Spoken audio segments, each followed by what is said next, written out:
Tam tam tararam, tam tararam, tam tararam. Nu ką, sveiki, turime trečią seriją, turime krūvą įvykių. Kodėlgi mums vėl jų visų neaptaros per 2 valandas? Hei, sveiki. Sveiki. Dima, tai pradėkim nuo šito jūrinio starto. Tai iškart neriam. Neriam į jūrą. Aš gal norėčiau tada iš tikrųjų įsiterpti šitą tavo pradžią.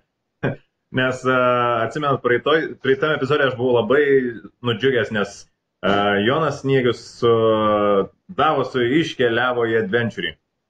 Ir prakeliavo visą tą adventurį ir jau mes vietoj pas Daenerys. Tai va, galim Tavo pradėti. žodžiai, žinok, dievui neįjausi, Ignai. Tavo žodžiai, kad jie kuo ilgiau keliautų, patirtų gausybę nuotykių, kurias mes visi apžiūrėtume ten ir aptirtume, tai kad, va, tiesiai ir atkeliavo, kaip sakant. Nebent tavo galvoje kažkokie tai buvo tie nuotykiai. Gal tu turi mums ką papasakoti? Fillerio epizodą žiūrėjau, kuris nieko nepakeitė. Gal tiesiog bus spin-off show. Davos ir Džonos Sniego nuotykiai keliaujant pas Daenerys. Labai tiktų. Atskira knyga. Tai ką, daug Daenerys buvo šitam, daug Tyriono, daug Davoso ir daug Snow. Žodžiu, visi iš tikrųjų aktyviai veikia. Priedo ir Melisandra tenais buvo. Wow, yes. Tai, palauk, Dima, tik tavo veikėjų nebuvo nei vieno, ne? Ne, mano veikėjų nebuvo. Bet tavo mylima Daenerys buvo, tai galim nuo to pradėti. Kaip tau Daenerys šitoj scenai, Dima? Aš pradėčiau nuo to, kad tas drakonas praskrido freaking arti. Ir aš būčiau užsigandęs, netgi jeigu aš matyčiau jos kasdieną, nes tai buvo spėjo prieš darbo saugos taisyklės. Nu jie gal nesilaiko, šalmų nenešioja. Arba jie iš anksto pasiruošė, kad reikia sudaryti gerą įspūdį tokia. Daenerys pasirašė idealiai, net drakonais savo repeticijas įgyvendino idealiai. Yep. Reikia įbauginti, kaip sakant, naujai žmogų, kuris klūpėt žada arba nežada, kad žadėtų. Yep. Bet jis vis tiek neatsiklupo. Jis vis tiek neatsiklupo. Ir kaip jūs tai reagavote? Aš turiu 2 pastabas. Viena tai yra, kad Daenerys full of herself, kaip ir reikėjo tikėtis, bet labiau gal teigiamą prasme. Man visai smagiai susižiūrėjo šitoj scenai, kur aptarė ir apibendrino visą savo ilgą kelią. Kitas dalykas, man buvo įstabu, kad Jonas Snow, na gerai Jonas Snow, bet ir Davosas, kuris toks puikus diplomatas, taip nevykusiai pristatė argumentus, kodėl jie nesuklupo, nebendino ny. O kaip būtum tu pristatęs? Aš būčiau pasakęs šiek tiek kitaip. Aš būčiau pasakęs, kad Daenerys, tu nuėjai tokį kelią ir tu pati supranti, kad yra labai svarbu turėti savo žmonių, kurie tavim pasitikėjimą. Ir tu turi suprasti mano padėtį, kad šiuo metu, kad aš esu bastardas, aš nesu netgi tikras Starkas ir mane žmonės kaip ir tave iš dalies išrinko vien dėl to, kad manim labai pasitikė ir aš turiu pateisinti jų lūkesčius. Ir kadangi jie manim labai pasitikė, tai sužinoja, kad aš pabendinau ny valdoviai, kurios jie visiškai nepažįsta, jie pagalvotų, kad aš, tiesiog išmečiau iš šiukšlių dėžę tą karaliaus titulą, kurį jie man dovanojo, kuris yra grinai toks politinis pasitikėjimo titulas. Ir gal tu, Daenerys, suprasi juos, kad jie turi gauti tavo pasitikėjimą ir galbūt vėliau kažkas bus, galbūt aš pabendinsiu tą ny, bet šiuo metu yra tokia situacija, kad jeigu aš sutikčiau būti tavo vasalu, labai tikėtina, kad mane išrinkę žmonės nusiviltų ir kadangi mano karaliavimas yra grindžiamas labiau ne šeimos teisimų ir vardų, kadangi aš esu bastardas, o labiau tuo, kad mane paprasčiausiai išrinko, tai aš galėsiu jo netekti. Tuomet tu ir neteksi paramos šiaurė. Aš tai taip formuluočiau gal. Bet jis pasakė pirmą dalį visą, ką tu pasakėjai. Tu prasme, vos ne žodį tu čia pakartojai. Bet aš neprisimenu, ar jisai, turiu minėti, visų pirma, man pasirodė, kad jis iškart kybo į tą konfliktą, netgi kartu su Davosu, kad mes šitau nenusilenksi. Antra, man regis, kad jisai neakcentavo to, kad šiuo metu jo subjektai nebūtų labai patenkinti, jeigu jisai prisiektų ištikimybę Daenerys. Ir jis neakcentavo to, kad visas jo politinis darinys, visa šiaurė, kurią jis valdo, galėtų paprasčiausiai išlėkti šipuliais, jeigu jisai grįžtų atgal ir praneštų apie savo tokį politinį poelgį. Ne, tada gaunasi, arba mes turėjom tai savaime suprasti, arba tiesiog tai vat, ir nebuvo užakcentuota. Ja, man pasirodė, kad to nebuvo užakcentuota ir kad tie argumentai, kuriuos jie pasirinko su Davosu, buvo kiek tokie pikti ir varantis į konfliktą ir iškart kuriantis konfrontaciją dėl to, kad buvo Jonas Snow labai nori aptarinėjo tai, kaip ir jo tėvas, ne tėvas, o šitas jo tariamo tėvo tėvas, ar brolis, man regis, kas? Brolis. Jo, aš nebesuprantu. Jo, buvo sudegintas Daenerys tėvo. Buvo Nedo brolis ir tėvas. Nedo brolis, tai va. Ir tėvas. Tai yra, buvo sudeginta. Tai yra trumpai drūtai, man gal trūko iš Džono ir Davoso pusės diplomatijos, bet čia mano nuomonė. Aišku, jie labiausiai akcentavo tai, kad vis tiek nėra čia apie ką šnekėti, davai greičiau varom prie šiaurės ir kovojam su dedais. Bet matai, kai jie taip pasakė, Daenerys buvo visiškai teisi, kontrargumentuodama, kad tai jums čia neužims daug laiko tiesiog nusilenkti man. Tai ten Tyrionas. Nu gerai, Tyrionas. Ta pasklaudė, jo, okei. Ignai. Man tai labai šitoje scenoje įsiminė tas Dothrakis, kuris turėjo daugiau make-upo turbūt negu visi kiti aktoriai sudėti, kuris atėmė iš Jono kardą. Ir po to labai daug kur vaidenosi ir vis tiek tas make-upas nuo jo krito dripsniais, kaip sakant, dripsėjo. Bet apie kitus dalykus kalbant, man atrodo, kad Davosui visai patiko Missandei. Jis ten tokį, nežinau, šelmišką angliškai vertimas raug pokalbį su ją turėjo labai trumpą, bet toks prisitrinimo pokalbis. Ir tuo tarpu labai, labai smagiai man susivalgė ta scena, kur buvo pristatyta Daenerys ir po to paklausė, o kas čia toks, ir Davosas tiesiog, čia Jonas Miegius. Like, oh, the king of the north. Jo, nežinau, kodėl jis buvo netekęs amo taip, galbūt tie drakonai jį erzino ar kas, nes įprasčiau Davosas kalba šiek tiek daugiau, nors trulitai jis patyli ir po to pakalba daugiau. Ką jis taip ir padarė šioje serijoje. Kur tu turi pripažinti Daenerys nuovokumą, tai tame, kad jinai sugebėjo sukurti savo brandą, su visais tais begaliniais titulais ir žodžių kartojimais ir drakonais, jinai tapo tam tikrų brandų. Westeroso Coca-Cola. Jo, Westeroso, nežinau, Coca-Cola, gal labiau tokių Apple, bet Jonas Snow not so much.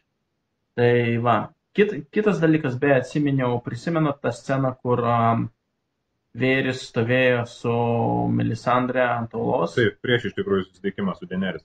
Ja, mes kažkaip jie praleidom. Ar jums nebuvo kilęs toks įspūdis vieną sekundę, kad Vėris tiesiog gali padaryti keliais žingsnius priekin, ištiesti rankas ir mestelti, stumtelti Melisandrę žemyn?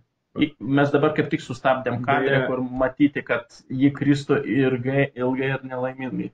Beje, Vėris irgi turėjo kažkokį tai labai keistą įdėgį, ar jie ten filmavo kažkur tai pietuose labai stipriai, nes jis truputį šviesesnis dažniausiai būna. Pasikeitęs.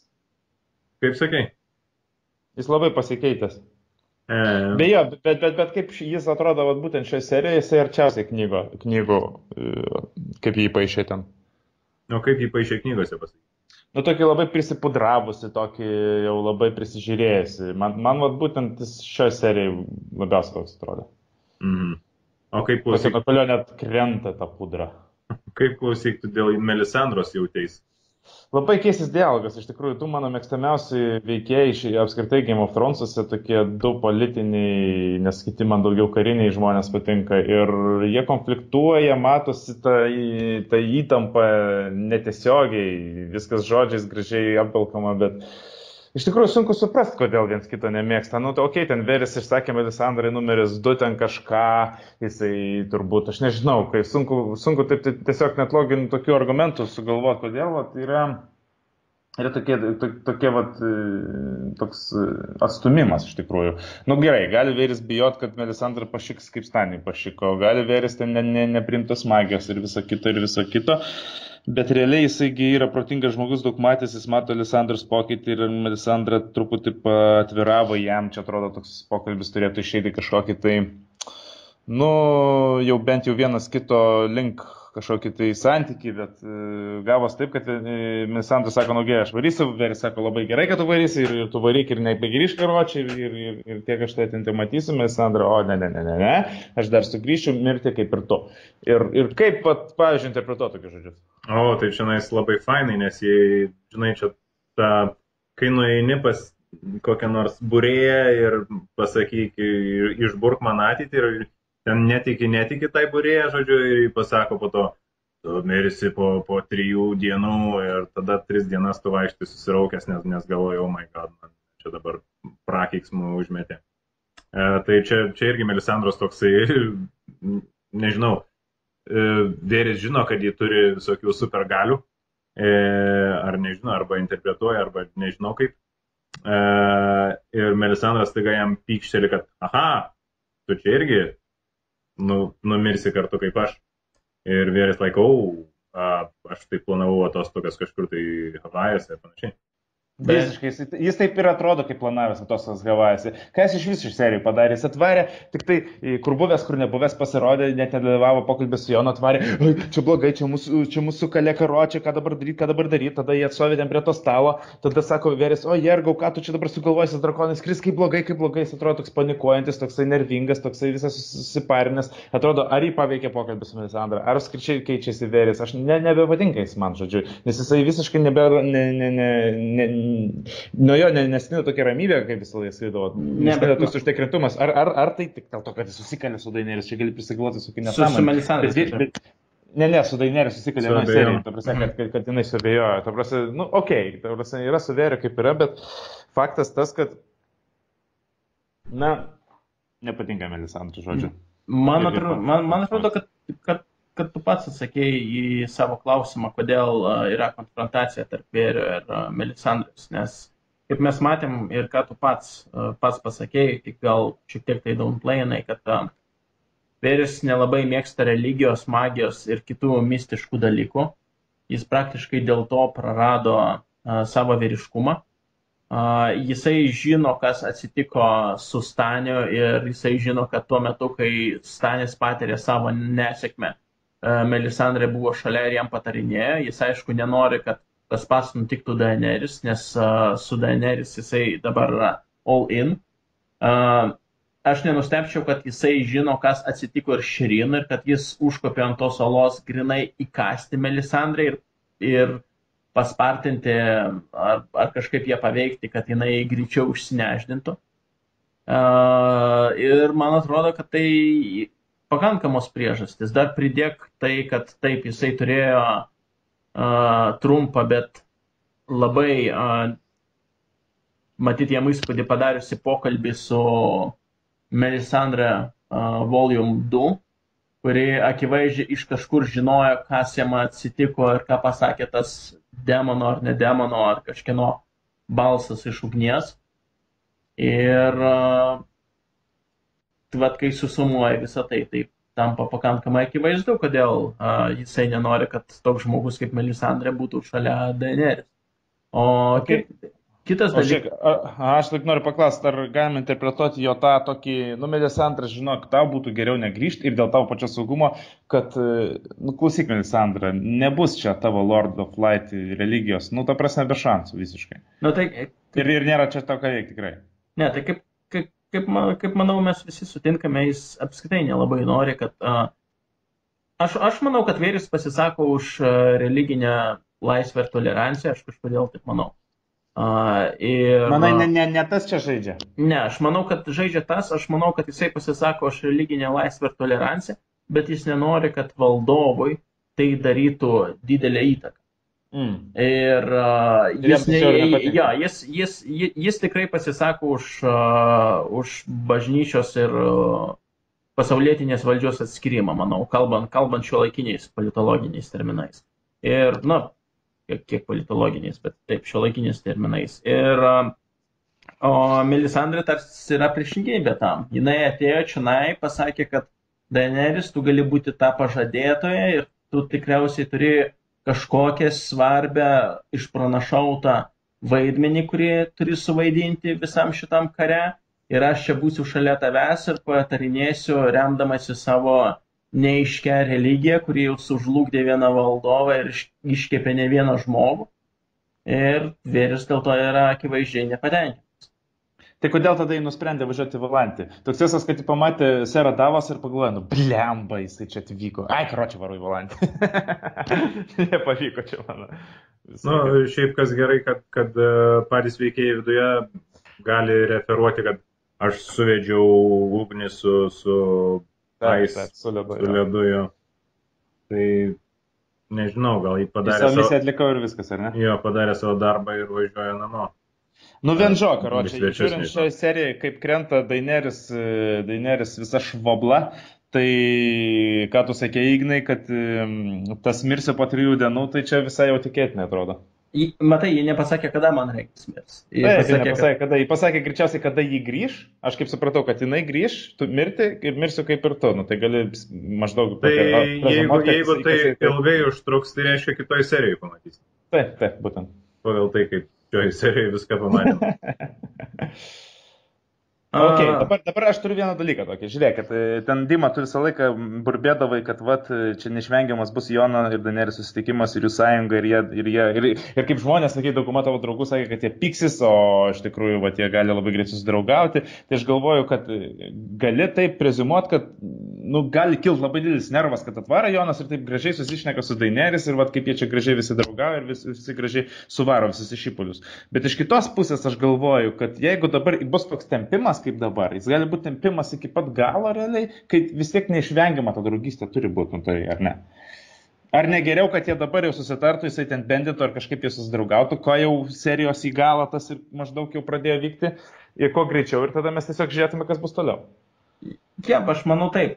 Aš kaip ir pasakiau, aš maniau, kad netgi toj scenoje, kur Jonas pirmąsyk susitiko su Daenerys ir aptarė kelio lenkimą ar nelenkimą, netgi jinai buvo šiek tiek dirbtinai sukonfliktinta, nes realiai jisai galėjo panaudoti kitus argumentus vietoj to, kad sakyt, aš čia užsiraukiau ir čia davai aptariam, kieno ten tėvas ką nužudė ir ar čia Starkai turi tarnauti Targaryenams, jis tiesiog galėjo panaudoti tą labiau tokį diplomatinį... Dėmos prieimą, žodžiu. Nebūtinai mano prieimais tiesiog galėjo labiau tai apžaisti, kad tai, kad aš tau dabar nenusilenksiu, yra ne mano paties įgeidis, kas atrodė iš šios scenos, o labiau politinė realybė. Real politik, nes kitaip aš prarasiu savo žmonių pasitikėjimą ir valdžią. Ir niekam nuo to naudos nebus. Taip. Bet kas įdomu, kad nelabai iš tikrųjų stipriai ir reagavo ta visa, nežinau, Daenerys kompanija, kad jie nebendina tą nį. Jie taip, kodėl? Davai. Bet gal pabendink. Davai. Nebendinsi, okei, gerai. Don't be worried. Yeah. Jo, labai Tyrionas toksai atrodo on to that. Jisai patikėjo, nors tikrai aš atsimenu tą pirmą sezono seriją, kai ten išsiskyrė ir nuo to laiko nesimatė, kai jisai pasakė, kad ar ten Grumkinai ir Snarkai toks su pašaipėlė tokie, dabar viską taip kaip vakar. Bet jis taip into that, jis taip pardavinėjo Daenerys tą Dragon Glass'ą, ta prasme, wow, tiesiog atrodo Tyrionas, jisai pamato, jisai patikė ir jisai daro ir jisai užtikrintas, kad reikia taip daryti. Nebejoja, kažkaip net keistai. Kodėl jisai taip daro teisingai, kaip atrodo žiūrovas, kuris serga už teisingumą, už gėrį, sako, o Tyrionai varyk, čia taip gerai varai. Kaip stipriai keičiasi Game of Thrones, ar ne? Anksčiau, pirmam sezone buvo visi, kas geriečiai, visi yra nužudomi, o visi, kas blogiečiai, visi, žodžiu, triumfuoja. Dabar pradeda darytis atvirkščiai. Visi geriukai pradeda laiminėti, o visi blogiečiai pradeda lūžti. Na, iš šios serijos pabaiga buvo šiek tiek kitaip. Kaip čia pasakius, ten buvo labai tokie abejotiniai, kur jau tiek užsipilkinę, kad nesuprasi, kurią pusę turi stumtis. Tai ką? Pabaigim gal šitą sceną ir judame priekį, trumputę sceną. Aš pabaigsiu tik tai to, kad man labai patiko, kaip Jonas įsigando to drakono.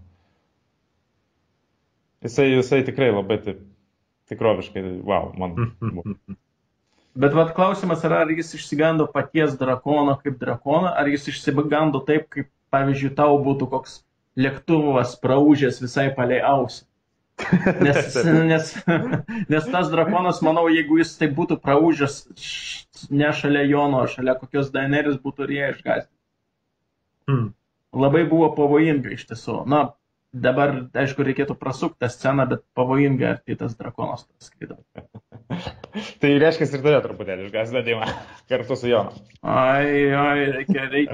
Reikia įvesti kažkokias saugos taisyklės su tais drakonais. Neskraidyti ir reglamentuoti. Taip, neskraidyti arčiau negu 20 metrų. Gerai. Tai šitą dėl tavo programą, šitą mokymo. Kad meisteriai pasimokytų ir apmokytų žmonės. Gerai. Šitas King's Landingas, mes turime sugrįžusi Euroną. Dar mes turime ne King's Landingą, iš tikrųjų trumputę sceną su Tienu. Taip. Ta trumputė scena su Tienu, yes. Aš norėčiau pradėti internetinę peticiją palikti Tieno ramybei. Žmogus yra traumuotas, jis yra akivaizdžiai viso proto, jis prarado vyriškumą, jo labiau iš jo buvo, sakykime, jam buvo ir fiziškai pakenkta per jo viešėjimą Ramsio Boltono sanatorijoje laiką. Ir visi aplinkui, tiek Jara, aišku, kurie pagrobė, tiek šitas dėdas, kuris dabar žiūri į kompą ir taip žiūri, jis sako, Fionai, kodėl tu ten nepadarai stebuklų, kodėl tu nenugalėjai visos armados? Tai turbūt tas priekaištas buvo daugiau, kodėl tu nemirėjai, kai tu turėjai mirti gindamas savo seserį. Tavo vienintelė, tavo pathetic life buvo vienintelis purpose ir kodėl tu iš vis čia gyvas likai. Nes, ta prasme, buvo, mes galvojom, kad jisai grįš ir papasakos, kas nutiko, ne, ta prasme, kad kažką. O dabar taip išėjo, kad visi viską žino, tai Tienas grįžtų ir mes viską žinom. What the fuck are you doing here alive? Yeah. Man atrodo, praeitam sezone buvo labai tokia viduje paradoksali scena, kur mes matėme Fioną susikrimtusi kažkokiam viešname, kurie laikinai užsuko su Jara. Ir tada Jara pirmą iš jo nusivaipė, kad tu jau tarsi jau ne kažką gali daryti, o tada prie jo prikybo, kodėl būk tikras vyras, susimk Fionai. Jo, čia tokie seseriški. Greidžioji nėra patys tokie, kaip san, draugiškiausi žmonės, taip pavadinkim. Tai jam įgimta yra varyti ant visų. Tiesiog laikas supras, kad net jeigu jūs daugiau prašysite iš Fiono ir kelsite jam didesnius reikalavimus, kaip pavyzdžiui nugalėti Euronos Sword ar Axe fight, tai neįvyks. Taip. Bet tai ką mes galim dabar tikėtis iš Tiono realiai? Nieko negalima tikėtis. Tai jis yra traumatas žmogus. Kad varys ir viskas? Nieko. Bet jį rodo, jį vis rodo. Jam reikia tiesiog užlipinti neįgalio ženklą ant jo laivo ir leisti parkuotis uoste, tam specialiai skirtose vietose. Uoste be mūšio. Taip. Ok, bet ar negali čia būti su serialu taip, kaip būna kartais kai kuris serialas, kai rodo apie žmogų ir jo liniją tikrai žiauriai daug, nu, prasme, ten nepalyginti su kitais, nuo pirmo sezono ten rodo, bet prieinama iki tokios vietos, kad žmonės tiesiog, nu, nesupranta, kur jį gali daugiau dėti ir tiesiog arba jį pašalina ir paukoja, nu, taip skaudančia širdimi, arba visgi sugalvoja kažką nesąmonę. Na, iš tiesų aš manau, kad tu visiškai čia teisus, nu, bet mano požiūriu filmas buvo veikėjas, kurie arba reikėjo užmušti. Aš jau atsimenu, kad tu jau skundys anksčiau, kad kai pratėsi tenais tą jo sagą prieš kažkurią tai vietą, kur tu jau sakėjau, jau užmuškit, jau jis baigė savo istoriją. Taip. Ir aš lieku prie šitos nuomonės. Jis dabar tiesiog veikia kai kuriuose scenose, praktiškai nieko nedaro ir dar ant jo visiškai traumuota vėliau pyksta visi. Bet ar nebūtų taip, kas, sakykime, nu visiškai ironija, kad būtent jisai taptų galutinis karalius. 7 karalysčių. Taip, 7 karalysčių. Nu, būtų įdomu. Ta prasme, visą sezoną, visą apskritai serialą yra žmogus, kuris labiausiai kenčiantis, ar ne? Ir kaip ten būna, pavyzdžiui, kaip per filmą The Cube, ne? Nu, kaip būna tie paradoksai didžiuliai, kur jau visiškai jau tokie outcastai, visiškai tokie, kur mes visi labai gailim būtent tie ir galiausiai triumfuoja vienintelį gyvį. Nu, bet The Cube konkrečiai, manau. Būtų tikrai įdomi pabaiga, manau, kad mažai kas tikėtųsi, bet po tavo šitų komentarų dabar visi ir tikėsi, kad Jonas bus karalius. Kita scena. Euronas toliau savo šloviai toliais. Aš negaliu, aš noriu sustabdyti visą šitą sezoną ir davai pabūkim pusę metų ir toliau ketvirtas. O, koks jis yra laimingas, koks patenkintas. Ir kaip jis Jamie trollina, kaip eik tu savo. Tai buvo mano pats mėgstamiausias kadras apskritai šitam sezone. Tai yra, wow, kaip jis trollina tokį Jamie, kuris prieš tai visus trollina. Nu, ta prasme, tai yra wow. Jo. Bijau, kad Euronas ten gali savo pakišti koją šitaip su daug komentarų.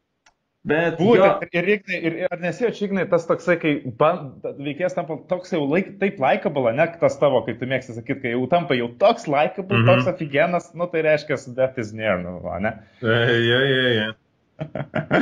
Jo liežuvis kol kas atrodo geriau pabalnotas nei Jamie. Bet ką Jamie padaryta, kai situacija realiai? Nieko nepadaryta. Tai jis kaip pirmoji serijoje sakiau, kad jis atsidūrė visiškai tokioj absoliučiai prastoj situacijai. Tipo pozityvus žmogus, bet tarp visiškai juodų tokių tamsos lordų. Jo, jisai aišku atsigavo į serijos pabaigą šiek tiek, bet mes gal po to ten grįšim vėliau. Kaip bandys šitą sceną, King's Landingo nusipaišė, tai priminė Harry Potterį, kur pirmus filmus tu žiūri, kaip ten viskas faina, tokie mokytojai faini, visa mokykla tokia džiugi šviesi, tokie viskas ten hihihaha, šventės, pokštai ir taip toliau. Ir va dabar jisai toks tamsus, kaip Harry Potterį, kai ten buvo ten jau į galą, kai pradėjo valdyti Voldemorto Hebrą, visi juodi, taip viskas slogu, sakykime, tokia net grotesko kažkiek yra elementų. Tai būtent Euronas, jisai taip kažkiek dar nušviečia tokiam pozityviam spalvom, nes šiaip tai labai liūdnas King's Landingas atrodytų. Labai toks nikus ir toks depresovas netgi. Nu, žmonės atrodė visai švenčiantis ir patenkinti. Jos spalvoti netgi. Aš net galvoju, kur čia į Dorną parvežė kažkas. Jo, būtent, kad nelabai atpažįstamas man jau visai yra. Toks kitoks. Beje, visi kažkodėl tai apsirengė juodais drabužiais, absoliučiai visos frakcijos ir Lannisteri patamsino savo raudonį, ir Starkai jų užsimetė juodžiausius iš savo kailių. Ir Daenerys visiškai persidažė juodai, kol plaukė iki Westeros. Kas ten dar liko? Ką ten dabar išpjovė, kas dar turėjo raudonus dar vienas Lannisteris. Bet jo, kažkaip tai visas serialas gal persimetė į Black, nes žinai, dizainas. Taip, ypač prisiminus Cersėjos tą pažę, kuri pasibeldė duris ryte tenai. Tai visiškai. Jiem bus bėda po to, kai kariaus, nes nebeatskirs kurio armijos. Reikės labai aukštai banerius laikyti. Ar man vienam atrodo, kad Euronas elgėsi, perdėm jau, sakykime, išpuikeliškai ir ten savo leidžia taip daug, kad, nes toks jausmas, kad pirmosios sezonuose tas visas sostas taip atrodė, kad ten ateina žmonės drebėdami ir mes kaip žiūrovai netgi būtų viskas pristatyta taip, kad ten tikrai sėdėtų karalius, kurį visi gerbėte, net kai ir Joffrey's tikrai būdavo tokia aura. Vien praeitoj serijoje lygiai taip pat buvo, Euronas sėdėjo 100 metrų nustovėjo nuo Cersėjos ir nieko jam neleido ten padaryti. Dabar čia visi šokant Cersėjos sosto ir partijai. Matai, tik vienas skirtumas, kad žmonių yra šitoj serijoje. Tai nes tada gal okei, ten žmonių nėra, bet dabar nes žmonių yra ir jis taip sau daug leidžia ir atrodo, tas sostas sumažėjo 100 kartų. Jis sau daug leidžia, nes jisai žino, kad Cersei neišsilaikys be jo laivyno, o B jau kalbant apie etiketą, kurio Euronas, manau, nėra didelis šalininkas. Reikia paminėti, kad visgi Mindaugas nuostabiai panaudojo žodį perdėm. Taip. Ir tai gerai panaudojam. Skafė etiketą. Taip, kalbant apie etiketą, tai man regis, kad Eurono yra toksai statusas labai keistas, nes viena vertus jisai skelbia savo lojalumą Cersei, antra vertus jisai yra paskelbtas savo žmonių karaliumi tarsi ir karūnuotas. Ir dėl to, kad jis yra šiek tiek karalius, gal kiek žemesnis karalius net nei Cersei, bet kadangi vyrauja karalystė chaosas, jis gali leisti savo šiek tiek didesnį familiarumo lygį. Aš manau, kad ir jisai maudosi tame, kaip maudosi tame. Dar dėl to, kad jis visgi atėjo būti paskelbtas tuo kaip sant, jūreivių nacionalinės brigados. Tai galbūt ir tai dar davė savo leidimą užlipti ant viršaus, nes jau kas kitas tada gali leistis prie karalienės, jeigu ne patys vadovai armijų ir laivynų. Pasakykit man, kokie šansai, koks kofas yra, kad Euronas išduos Cersei, nes čia jau net kelis kartus buvo paminėta šitoj serijoje, kad čia Euronas kol kas tik tai tau ištikimas. Jei jam pasitaikės galimybė išduoti Cersei, gaunant iš to akivaizdžią naudą ir beveik nieko nepraranda, tad aš beveik esu tikras, kad jisai ją išduos, bet kol kas jie turi būti sąjungininkai. Ar yra šansų?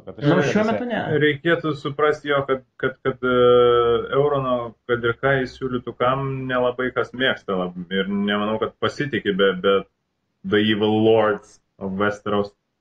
Tai manyčiau, kad nedaug šansų, kad jis išduos ją dėl kažkokių tai kitokių priežasčių, negu kad visiškai pabėgti ir išsigelbėti. Bet luktel dar. Aš manau, kad tavo klausimas iš tiesų yra kiek gilesnis, negu net galima pagalvoti iš pirmo žvilgsnio. Nes aš manau, kad Cersei ganėtinai neblogai perkando Euroną ir supranta, kas iš tiesų varo tokius vyrus kaip jisai. Ir jinai akivaizdžiai mato, kad Euronui ji pati yra kaip challenge'as. Jis nori ją užkariauti kaip moterį, jis nori ją nusitempti lovą. Čia kaip Sansa su Littlefinger.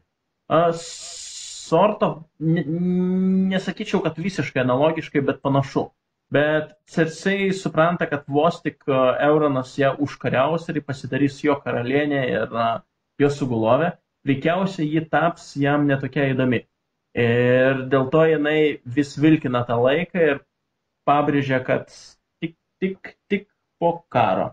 Sako, tik po vestuvių, tai čia tik po karo. Man daugiau šansų yra, kad Cersei išduos Euroną, negu Euronas Cersei. Jep, čia tai taip. O ar negali, bet jeigu, sakykime, yra tikrai tokia grėsmė, kad Euronas gali išduoti Cersei, tai kodėl ne dabar tekėtų už jo, kai jis tampa karalius kartu ir tada jam nėra pointo išduoti savęs, kaip ir gaunasi? Kaip jis gali tiesiog pasilikti karalium gal? vietoj Cersėjos. Nemanau, kad čia būtų super sprendimas dabar jį padaryti. Tarsi, jeigu jinai veda jį, tai jisai tampa karalium automatiškai, ar ne? Lyg ir taip, o po to gali jis atsikratyti Cersėjos kaip nors ir lyg ir likti karalium, ar ne? Taip gaunasi, nes neįsivaizduoju, kaip ten techniškai pagal taisyklės visas. Okay. Nu ką, scena su likusia Sand Snake ir... Žinai, man klausimas yra, čia kaip aš matau, Sand Snake'as vis dar puikiai puikuojasi savo nuostabiais apriedais, gal šiek tiek apdrėptais visokiais purvais ir kopūstais, bet nejaugi Elarija, sakykime, niekados neįsidėtų kokią nors pincetuko, kad išsilaisvinti iš ko nors ar peiliuko, ar dildės nagams, kad ar nežinau, nuodų peiliuko ant bato galo. Aš taip įsivaizduoju, kad neitų į miegot be tokių dalykų. Bet gal jie apieškojo šios atėmė. Bet netgi imant domėjant tai, kad jinai galėjo kažką ten įsikišti, įsidėti ir vėliau panaudoti išsivaduojant. Šita scena buvo man tikriausiai blogiausia šios serijos scena. Nes jinai buvo pernelyg bondiška, jeigu taip galima pasakyti. Visų pirma, kaip aš sakiau, man regis praeitam podcast'e, čia yra grinai mano nuomonė, bet Jarą galėjo nudaigoti. Vienas mano labai mėgstamų personažų galėjo nudaigoti, nes jau man trūksta to, man asmeniškai trūksta to Game of Thrones kvapo, kai geri personažai žūsta tavo akise ir dėl to tavo labai gaila ir tu dar labiau emociškai investintas. Elarija ir likusi Sand Snake, kaip ir kitos nudaigotos Sand Snake'ės, kurios vardas sunku atsiminti, nes buvo gal kartą kartotas. Still serialo kūrėjai nepadarė jų labai likeable. Ir still toj scenoj, nepaisant to, kad Cersei kalba vos ne kokio Dr. Evil maniera, kaip aš čia jūs sugavau ir šneka apie tai 10 minučių, still tai nepadara, still man jų nėra gaila, still jos nėra likeable, still aš atsimenu, kad jos užmušė nieko nekaltą princą ir princesę, bet still aš jaučiu tą vaibą, kad tau turėtų dabar būti gaila šių žmonių ir gal aš blogas žmogus, man jų nėra gaila. Man sušvelnino šitą visą. Bet žiūrėk, bet kitas dalykas svarbiausias, dėl ko man ši scena neįtin patiko, buvo štai kas. Kaip atsakiau, Jarą galėjo nudaigoti. Šioj scenoje aš tikėjausi, kad jinai užmuš arba Elariją, arba pirmą užmuš tą jaunutę Sand Snake'ę, dukrą ir tada Elariją.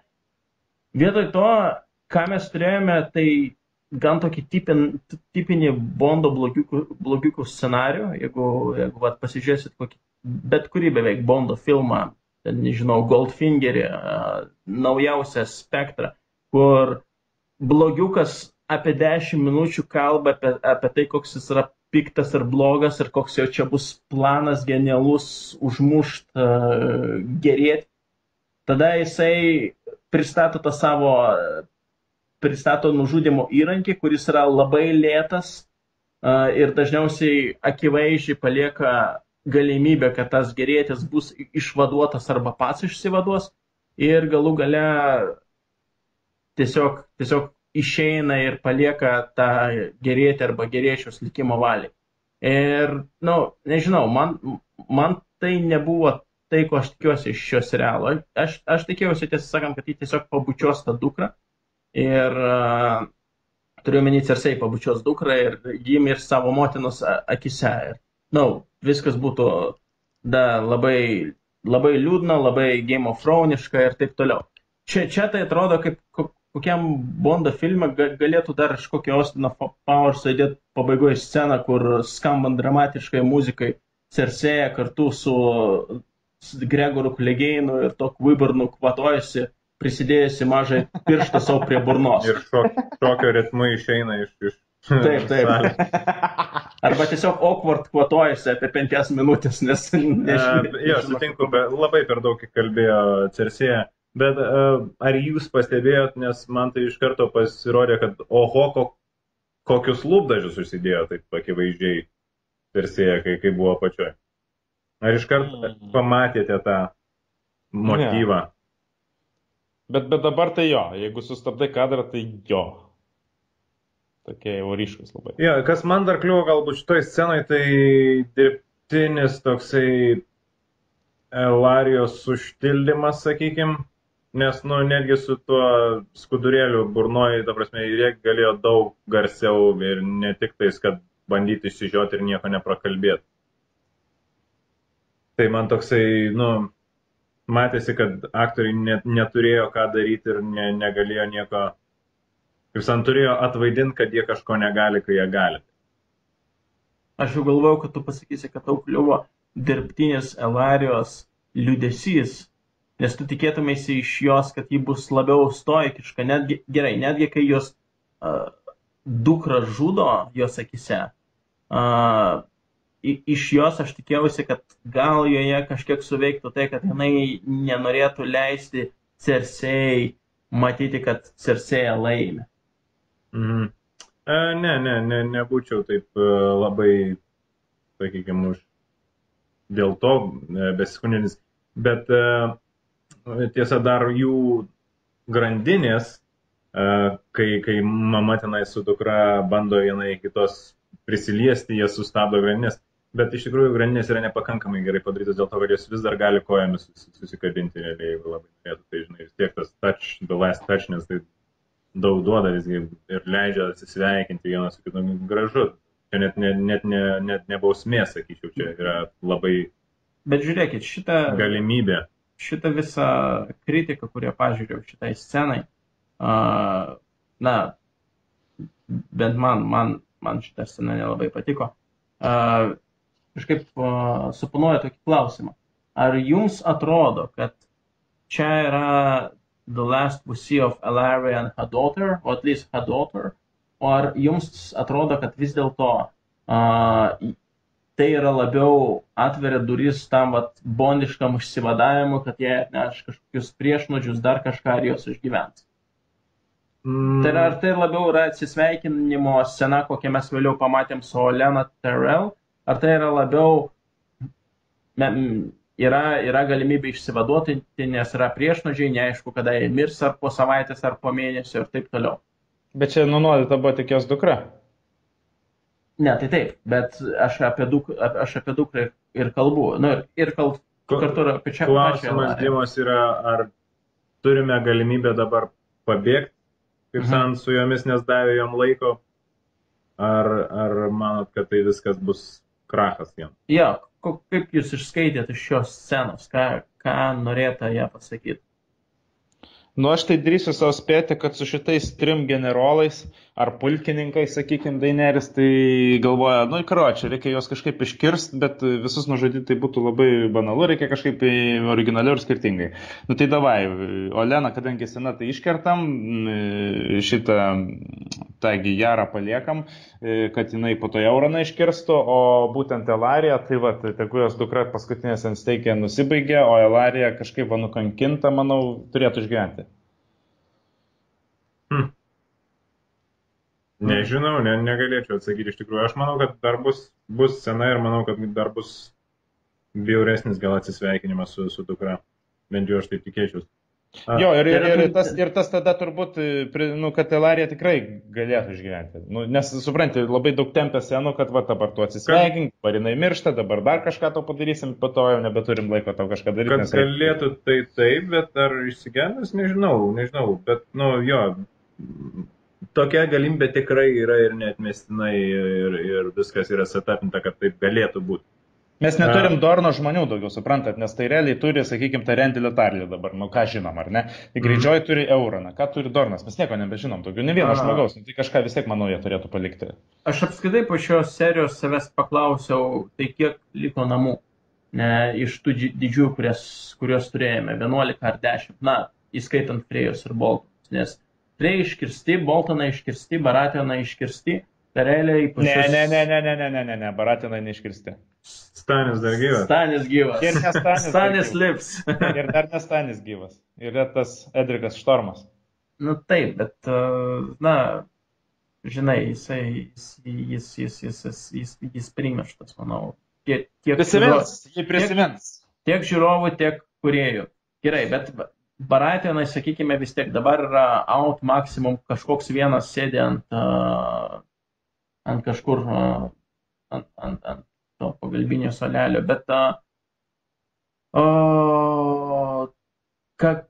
kas dar? Tai realiai iškirsti. O kodėl tu sakai, kad tai realiai iškirsti? Ta prasme, kad tai yra, tarliai, ta prasme, tarliai, ne? Tai tarliai tada? Ne, bet ar jie buvo kad nors giminė? Tai realiai palako. Olenočka ir taip. Natalie Dormer. Bet dabar kas valdo tą žemės? Realiai Tarlio giminė. Tarliai valdo. Jo, Tarliai valdo. Taip išeina. Jie kaip Boltonai perėmė Starkus, taip dabar. Still, labai daug namų iškrito. Tau turbūt lengviau skaičiuoti būtų, kas liko, negu... Jo, liko pagrindiniai, liko Greyjoy, liko Starkai, liko Lannisteriai, liko Aerianai. Praktiškai net Martelio neliko. Taip. Nu tai va, jeigu Elarija numiršta, tai realiai jos armija kaip ir priklauso Daenerys. Gaunasi taip, kaip buvo istoriškai visada, kad tai Marteliai yra su Targaryenais. Tiesiog jam reikia naujo princo. O kas jis yra, mums net neprisistatė. Na, pristatė, kad Elarija sėdėjo tam soste, tam. Nes ten moteris ir šiaip pirminybę turi. Kągi, galim turbūt eiti prie kitos scenos ir norėčiau... Paskutinį pasakyti, kad aš sutinku pilnai su Dimas šitų ir Igno, kad tikrai šita scena buvo tokia, kad evil, bet man kas patiko? Man patiko serialo kūrėjų pastangos vienžo viską taip sudramatinti ir vis tiek mums pateikti, aš kažkaip nupirkau jų tą, kad, čia iš tikrųjų yra baisu, čia iš tikrųjų yra blogai, kad ir sakykime, tokiam stiliui, bet atrodė jau tikrai, man prieš šitą sezoną arba po to sezoną iškart, kad jau tikrai jisai yra šakės ir kad, ta prasme, kad jinai yra apgailėtina situacija. Kai ne tik šita scena, bet ir ten, sakykime, gale serijos ir apskritai viskas atrodo, kad, dar čia taip, jin tikrai yra evil, jin tikrai yra galinga, jin tikrai gerai varo, tu pažiūrėk, kaip jin gerai varo, tikrai jinai gali laimėti, žiūrėk, net ir Bravos o tą bankininką sugebėjo kalbėti, žiūrėk, ką jin su Elarija daro, kaip jinai iš jos tyčias, žiūrėk, jinai keršė visiems, žiūrėk, jinai kapoja visus, pažiūrėk, kaip jinai gerai taktiškai varo, žiūrėk, kaip jinai čia gerai varo. Dabar man tikrai žavi serialo, kurioje pastangos taip pat tokį įvaizdį sukurti. Aš tai visai neprieš būčiau, kad jį ir testų labai sėkmingai savo evil campaigną, nes visai, Tai aš tą ir turiu meni, kad šitas evil jos, šitas yra kaip labai jaučiu kaip ir dalį to Cersėjos kuriamo naujo įvaizdžio, the new Cersei, the evil Cersei, žinai, tokia, the Queen of Blades. Okay. Tai judam prie kitos scenos, tai norėčiau gal pradėti nuo to, kad labai įdomus šalia esančių scenų pasirinkimas, net nežinau. Pirmiausia, matome Cersėją pabučiuojančią, kaip sakant, mirties bučinio ir tada pabučiuojančią Jaime. Aš net man kilo klausimas, ar jis nusivalė visas lūpas? Klausimas ir man buvo likęs. Ir galvoju, palaukit, dar čia kartais nesugalvoju kažkokį tai double evil plan. Bet... Ne, jis celebrate good times. Tikrai labai patinka, ką aš prieš tai ką tik sakiau, kad, Cersei atrodo suderina puikiai savo darbinę ir asmeninį gyvenimą ir atrodo, kaip jinai svajoja, gyvena savo visiškai dream life, ta prasme, nebūtų atplaukus ta Daenerys, tai iš viso, karočią, jinai visišką svajoja gyvenimą gyventų dabar. Ne, tu atsimink, kad ji neteko 3 vaikų, kurios mylėjo vis dėlto. Taip, jinai gerė. Žinai. Bus tų vaikų. Tik tai su kuo dabar klausimas? Jo, tik tai dabar klausimas su kuo. Tai ką, tai šitoj scenoj vėlgi Jaime matom, kuris yra prastai nusiteikęs, bet jį labai greitai įtikina Cersėją, kad reikia mest šmutkę žemyn. Ir matom, kad prieš tai jis sakė, kad negali ramiai miegoti, tai šią naktį miegojo labai puikiai ir ramiai. Ir beje, tavo ta patinkanti padavėja paskui atėjo aplankyti. Taip. Ir jinai, aišku, metė akį Jaime, kaip ir bijojo Jaimis. Ar nemanot, kad gali išlysti šitas bairis? Ar tai, kad visi ir taip žino? Taip, visi žino, bet, Kaip sakė, ne viešai gal ar ne viešai. Jo, bet vis tiek, ar gali jam kaip nors suklydyti? Aš neįsivaizduoju, kas gali pabandyti šantažuoti Cersėją šituo klausimu. Gal ne šantažuoti, aš galvoju daugiau, bet kad, būtent, kaip sako, kad Lannisteri pralaimės šitiem Mansalą dėl to, kad jie ne iš, sakykime, savo atsidavimų, bet iš baimės kovoja, taip gali būti, kad žmonės tiesiog nusivils Cersėją, nes, iš tikrųjų, jinai tokia... Kur ten jau toliau nusivilt? Ta prasme, aš manau, kad dauguma žmonių žino, bent aukštesniuose sluoksniuose, kad tikriausiai Cersėja susprogdino tiek Marjorys, tiek High Sparrow, tiek gausybė kitų lordų, kurie tuo metu stebėjo teismą. Dauguma žino, kad jinai miega su savo broliu. Vieša paslaptis, kaip sakė, viskas yra. Visas Cersėjos įvaizdis yra vieša paslaptis. Yeah. Ir žmonių akise. Ir aš nemanau, kad čia yra kažkur, ko jai dar reikėtų bijoti. Čia panašiai kaip tau, nežinau, kai jau dega namas, tai tu ten nežiūri kažkokių, nebėgi vaduoti kažkokių smulkių daiktų, kurie tikriausiai jau yra sudegę ir rizikuodamas sveikatą. Tai aš manau, kad Cersėja žino, kad... Geras palyginimas. Ne, bet Cersėja, jinai žino, kad jos įvaizdis nėra jos stipresnioje pusė, arba bent jau... Palauk, kuris įvaizdis? Kaip tik šitas naujasis blogasis gali... Tai gal, sakykime, jos įvaizdis kaip geros, tvarkingos karalienės, nepraliejusios kraujo, tikrai nėra jos stiprioje pusė. Ir aš nemanau, kad yra kažkokia jo dalis, kurią ji dabar turėtų bandyti gelbėti. Ok. Gerai, dabar, kita scena su ponu bankininku. Taip. Jiems labai reikėjo įkišti Wall Street'o tipo blogietį, taip, vis šitą serialą. Tokį tipinį Wall Street'o bankininką, tą iš 1%, kuriam viską nusispjauti, ir jis net turi šypseną tokią, kurią įsivaizduoja visokie radical left-wingers, kai protestuoja. Vat, ir... Ar Dima tau nepasirodė, kad jis irgi pernelik lengvai baino Cersėją? Jo, aš manau, kad jisai, ne tai, kad jisai baino, kad jinai jį baino ganėtinai lengvai, nes... ta prasme, kad baino, ką jinai parduoda jam. Jo, tai mes atsimenam, kaip jau sykį Iron Banką nubaino Davosas, pažadėjęs, kad Stanis čia yra vienintelis kompetitingas vadovas, bet kuris... Bet tai Dima ir tu jo patikėjai, ta prasme, ir Mindaugas jo patikėjo, ir visi patikėjo to, tai kaip tu negali...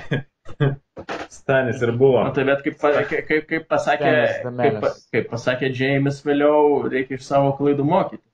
Tai, Žinai, Elena irgi sakė, kad išgyvenau ilgiau negu kiti dėl to, kad nieko neklausiau. Ir staiga kitoje serijoje. Sugebėjo pasimokyti James, tai bankininkai tikrai turėtų gal pasimokyti. Aš manau, vienas toks argumentas, kad jau reikėjo prakišti sceną su Iron Bank ir kažkaip paaiškinti, kad Lannisteri sumokės savo skalas ir kad dabar nesamdys Cersei faceless meno, ką paprastai, kiek žinau, daro Iron Bankas. Tai Cersei tikrai mestelė vieną gerą argumentą, ir tai yra, kad Daenerys sustabdė slave trade. Ir matyt, nemažai pinigų plaukė į Iron Banką būtent šito. Ir dėl to nenuostabu, kad veikiausiai tas bankininkas sukluso ir galbūt netgi priėmė Cersei sąlygas. Tai gal bankininkas kaip tik tais pažiūrėjo, kad biškį trūksta pinigų, reikia eiti pasidėrėti su Cersėja, galbūt ir jau nori atiduoti, nes Lannisteri atiduoda. Tai ar čia šitą seriją supras, kad bankininkas norėjo būti užtikrintas, kad jam bus skolos grąžintos, ar supras, kad Cersėja dabar gaus dar vieną tokią nemenką finansinę injekciją, kas jai dar labiau padės sustiprinti savo pozicijas? Aš tai manau, kad tikrai čia yra Cersėjos, kaip sakant, dar vienas pliusas, kad jį pasiima dar ir banką į savo pusę. Tai tikrai stiprinti jos pajėgas ir ji, kaip sakant, kai ji auga, šiauriai Hebra smulkėja ir juos jau spaudžia mirtininkai iš viršaus. Kas yra labai smagu, nes dabar galiausiai Daenerys Hebrai pasidaro sunkiau truputį, nes iki šiol 6 sezonus nebuvo. Nu, kaip čia pasakius. Nu, bet ar čia nėra tik toks įvaizdis kuriamas? Ką turi galvoju, kad tas bankas nieko nepadės? Nu, kad apskritai, kas ir iššakęs, ar taip. Ta prasme, mums tai yra aišku, akivaizdžiai, kaip man tikrai nebuvo aišku, kai Stanis puolė King's Landingą su Davosu. Ne, matai, po mūsų paskutinio podcast'o komentarų sekcijoje mes matėm labai gerų įžvalgų iš žmonių, kurie tiek skaito knygas, tiek žiūri serialus. Pavyzdžiui, man atrodo, jei nesuklysiu dabar pasakydamas Niką Eastern European Orphan, kuris, mūsų vienas iš klausytojų. Arba viena iš klausytojų. Viena iš klausytojų, bet man regis ten kažkur buvo pavartotas komentarė, vis dėlto buvo pavartota vyriška giminė. Ja, labai, labai gerai pastebėjau, kad pavyzdžiui, apskritai tas Eurono mūšis, kuris sutriuškina beveik visą Jaros laivyną, tai jis nėra labai validus ir pagrįstas, kad ten, tuo metu, sakykime, nelabai Euronas turėjo pajėgų tam padaryti. Bet man tai taip dabar atrodo, kad paprasčiausiai serialė, skirtingai nei knygose, yra pateikiama žymiai mažiau detalių. Dėl to kūrėjai gali prasukti visokias tokias rakiruotės, kur aš nebejoju, kad knygose, pavyzdžiui, jeigu ten būtų detaliai aprašytos Cersei pajėgos, kiek laiko užtrunka nužygiuoti iki Olenos Tyrell ir kiek pajėgų turi Olena Tyrell, tau būtų žymiai sunkiau pagrįsti tokią greitą jėgų balanso kaitą. Kiek toli teleportuojas Melisandra, pavyzdžiui, per vieną seriją ir panašiai. Ja. Pavyzdžiui, Dalasas su Jonuku oba, sakom, jojam, 15 minučių toliau, jeigu seriją prie serijos dedam, jau mes čia. Ir taip, visos detalės yra tokios išblukusios, neaiškios, kiek kam kas priklauso, tiesiog pasako, jie pabėgo su mūsų laivais, bet nepasako, kad pabėgo tik su dalele laivų ir tik tais tenais kažkokia nedidelė, galbūt net dalelė. Ir labai tikėtina, kad tuo metu, kai jie pabėga su mūsų laivais, serialų kūrėjai net nežino, su kiek būtent laivų jie pabėga ir tą nežinomumą vėliau panaudoja savo naudai. Pavyzdžiui, reikia pakeisti jėgų balansą ir tuomet jie ištraukė, kad ten buvo tik nedidelė dalis laivų, nors toj serijoje buvo pasakyta priešingai. Toks jausmas buvo, kad vos ne visus laivus nulenkė, dabar liko 2, su kuriais galim vykti. Būtent. Tai yra... Jisai ten labai pasakė, kai važiai, kad blemba, nega tokia, pastatysim tą 1000 laivų karočią. Taip. Kaip mūsų tas klausytojas pasakė su nuliu medžiu ir gausybė akmenų. Ja, tai iš tiesų, tiesiog, man atrodo, ypač dabartiniam sezone, kai dalykai keičiasi taip greitai, kaip jie keičiasi dabartiniai serijoje, reikia pripažinti, kad serialas leidžia daug savo visokių netikslumų, nutilėjimų ir panašiai, kad būtų lieka už kadro daug labai informacijos. Kuo labiau manevringas. Jo, taip. Ok, kalbant apie nulis medžio krūvą akmenų, kitoje scenoje kaip tik jos matom ir labai gražiam tokiam vaizdžiai epizode, kuris man, vienas turbūt gražiausias apskritai sezone. Nenoriu per daug išhypinti, bet tikrai Tyriono ir Džono pokalbis ant tos salos, glostė širdį man tiesiog. Aš supratau, kaip aš pasiilgo pirmo sezono vėl. Kai dar buvo Nedas gyvas, kai buvo Robertas gyvas. Kas nepasiilgo? Yes. Nuo pirmo sezono, kaip Santi žudė mūsų herojus ir po to visus sezonus likusius ir gedim jų. Kas yra ganėtinai stipru, nes kad tiek laiko vis prisiminė Nedą, Stanį mes ko ne kiekvienam podcast'e prisimindavom.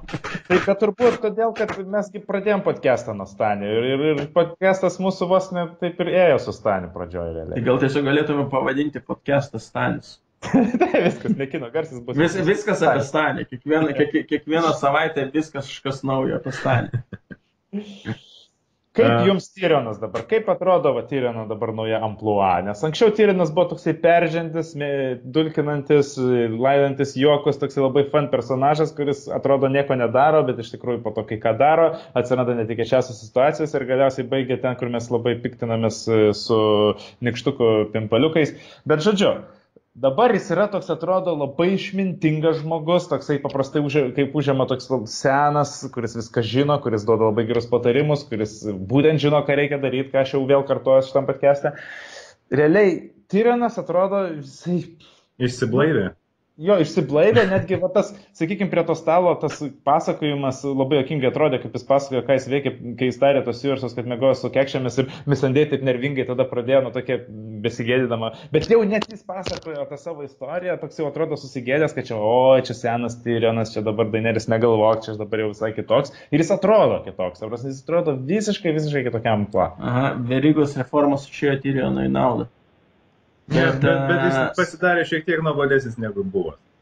Tai vat, ar ne? Nu, Dima, kaip tau? Žinot, aš nematau tokio didelio skirtumo tarp to Tyriono, kuris buvo ir to, kuris yra dabar, išskyrus kelis dalykus. Man atrodo, kad jis taip pat tebelaido juokus. Man atrodo, kad jisai taip pat yra šmaikštus ir kartais tiesiog pasako žmonėms tai, ką jie turi išgirsti, kad padarytų reikiamą sprendimą. Man gal tiesiog atrodo taip, kaip Ignas kažkada pasakė praeitam sezone, kai Tyrionas visiškai prisijungė prie Daenerys, kad kai Tyrionas yra po Daenerys sparneliu, jo situacija yra žymiai saugesnė ir tu nejauti, kad jisai turi kiekvieną minutę, sekundę, kiekvieną sceną kovoti dėl savo gyvybės. Kadangi jis neturi kiekvieną sceną kovoti dėl savo gyvybės, balansuoti tarp tėvo ir kitų jėgų, tarp kažkaip pergudrauti Joffrey. One-lineriai nebe tokie kiti gal. Taip, tai, one-lineriai nebe tokie kiti, bet ir tu netiek dėl jo ateities jaudinės, nes jam nėra kažkokio immediate pavojaus.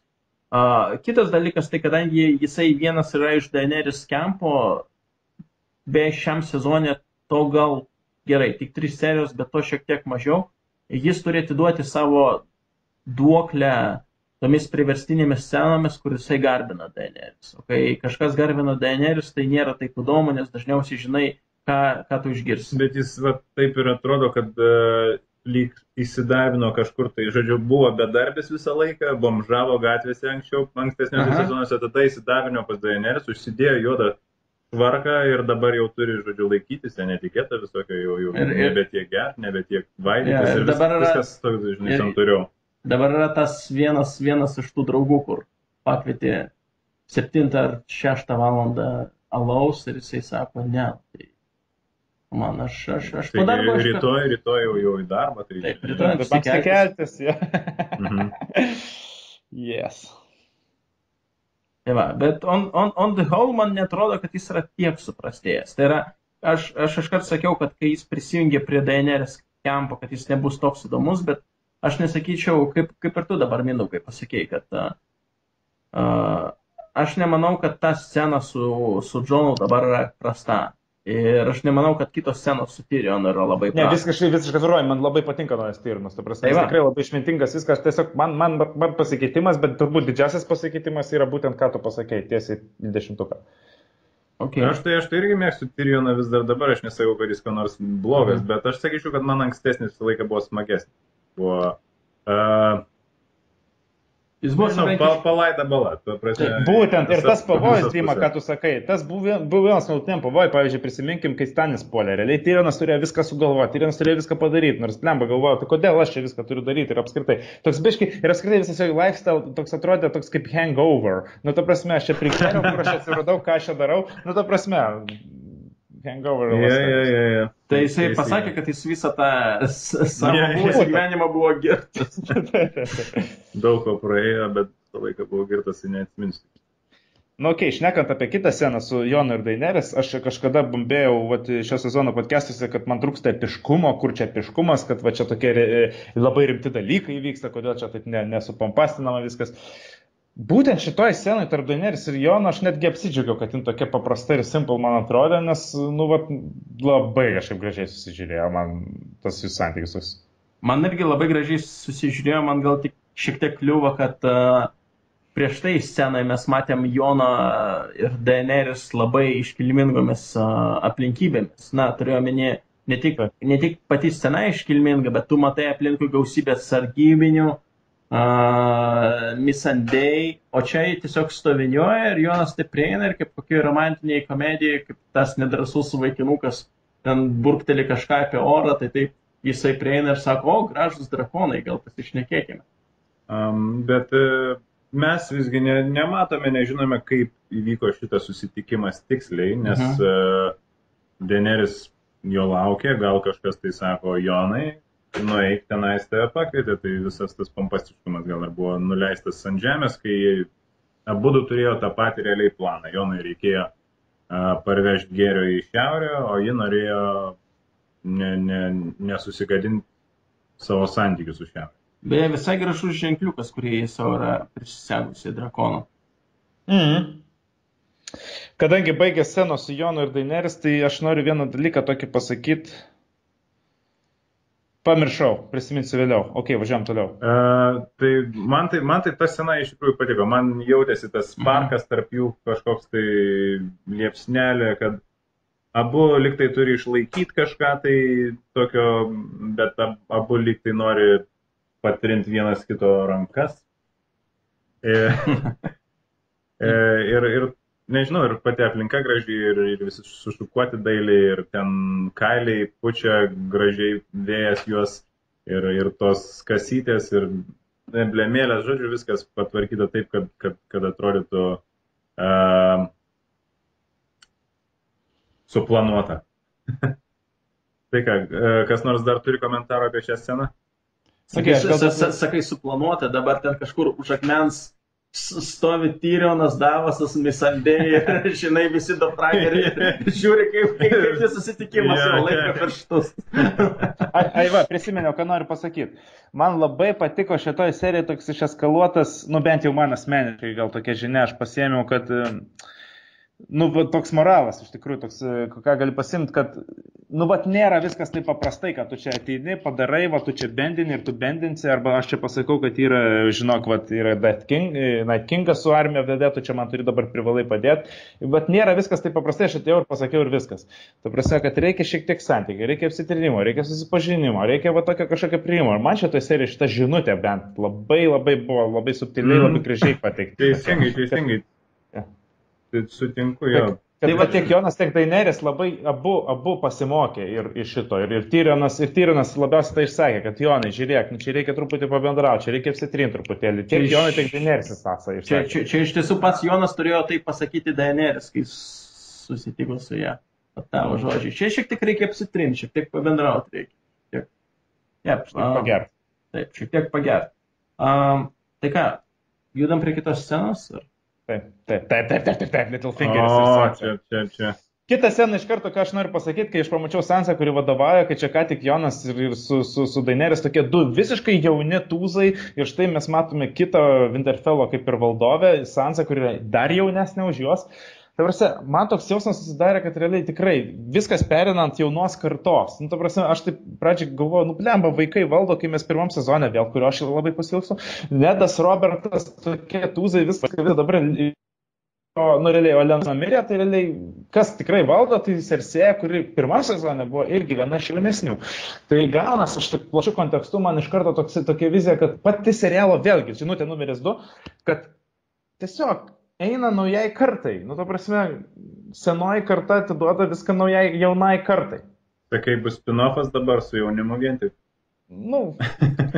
toks, aš nežinau, bet tokį pajaučiau, kad toks yra, tokiu plačiu kontekstu, jau vos ne norima pasakyti, kad nužiūrėkit. Nes mes kažkada išnekėjom, kad kai kilino labai ten kažkuriai ten paskutinė serijai, kai mes ten lažinamės, kad žiūrėkit, visus iškilina, kas dabar valdys tik tai vaikai, mes čia ne kartą tą sakėm, bet dabar jau realiai tas vyksta, man toksai užėjo, ta prasme, dabar tai realiai tikrai yra. Ir tas labai matyti, kad iš tiesų žaidėjai, kurie anksčiau buvo tik ant sarginių solelių, dabar pereina į tą tikrą žaidimą. Bet visas serialas yra apie kaip sakant, šeimas, apie lineages, visus tos tęstinumus ir paveldėjimą.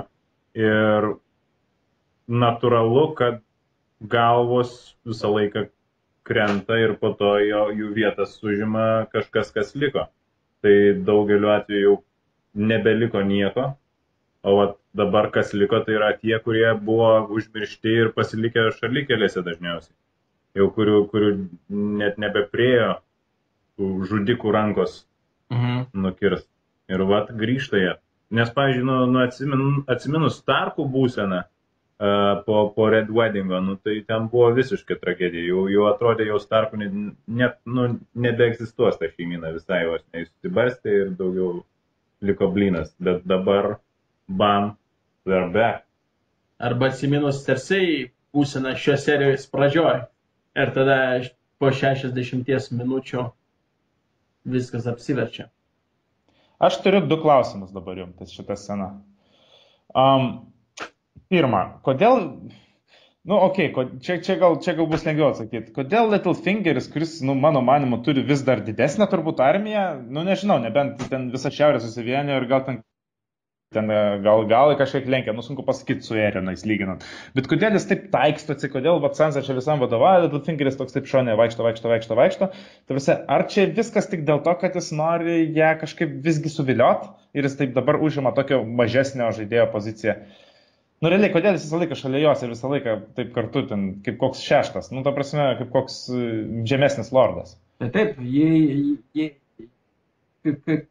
kaip tu ir pats pasakėjai, pateikęs tą analogiją, kai mes aptarinėjame Euronę ir Cersei, tai vienas dalykas, tai Littlefingeriui Sansa primena Caitlyn ir jiem yra challenges, tam tikras romantinis.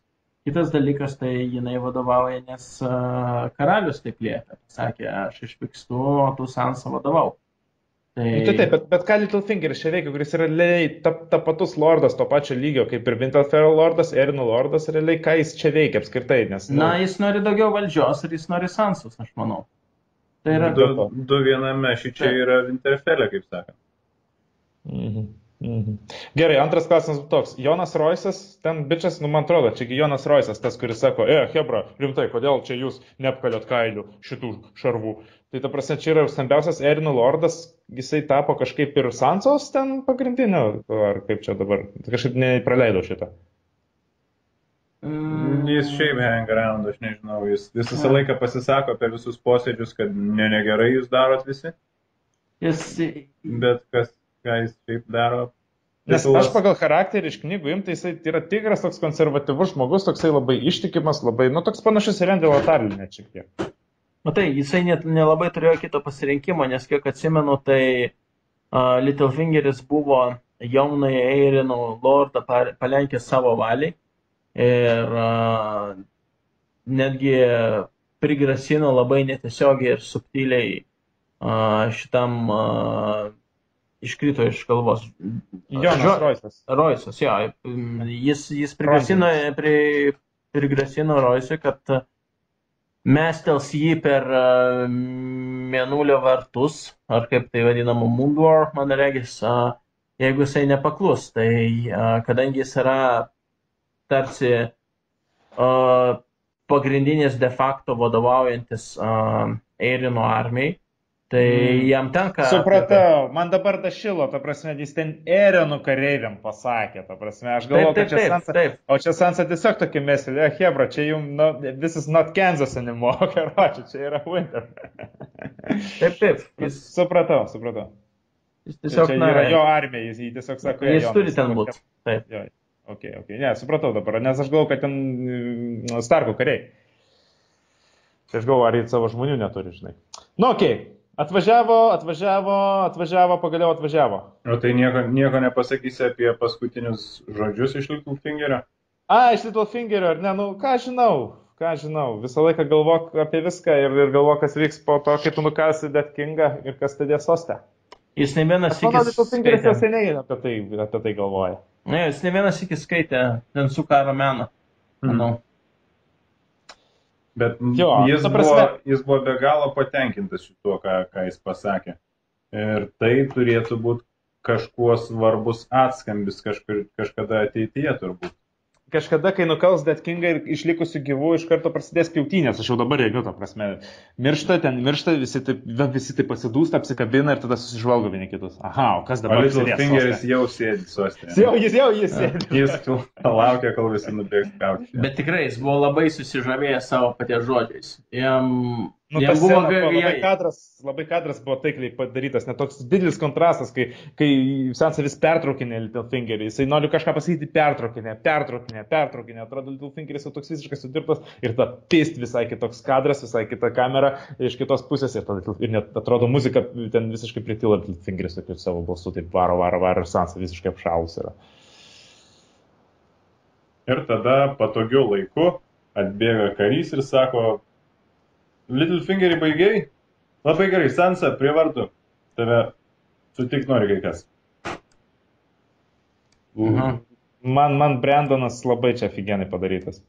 Jis mane žiauriai tikina, jisai subrendęs, jisai visiškai pasikeitęs kaip aktorius ir manau, čia visiškai į naudą visam storyline'ui, nes jisai tikrai atrodo kaip ne šitoj žemėje, kaip žmogus, kuris vieną smegenų pusrutulį čia, kitą smegenų pusrutulį visai kažkur kitur. I don't know. Man tiesa buvo amusing tai, kad Littlefingeris skėlė tą savo kalbą apie tai, kaip reikia apie viską mąstyti vienu metu ir tada atvežino Brandoną ir Brenas sako, aš viską tuo pačiu metu matau ir žinau, kas bus, kas buvo ir taip toliau. Kas kažkiek, man bent priminė Littlefingerio kalbą.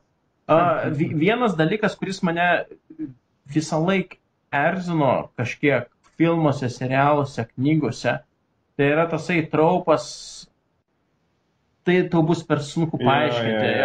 It is too difficult to explain. Nors tu matei visą jo kelią ir tu žinai, ne. Tu galėtum parinkti 3 sakinius, tu galėtum pasakyti, buvo senas trekis varnas, jį nužudė, dabar aš esu naujas trekis varnas. Vietoj to jisai žiūri ilgesingai į tolį ir sako, kaip čia sunku viską paaiškinti, čia nepaaiškinsi visko tau.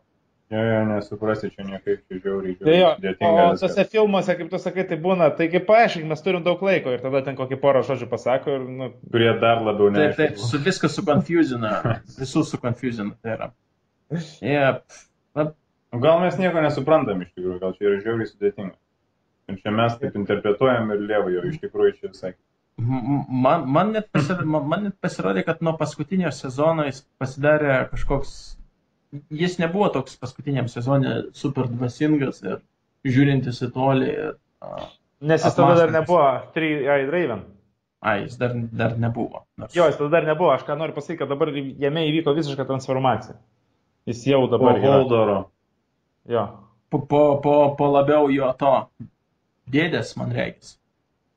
Taigi ten dar vienas Starkas už sienos. Po to momento, kai jis palietė tą šaką, kurios sakė nelies. Ir nužudė tada. Jo vilką.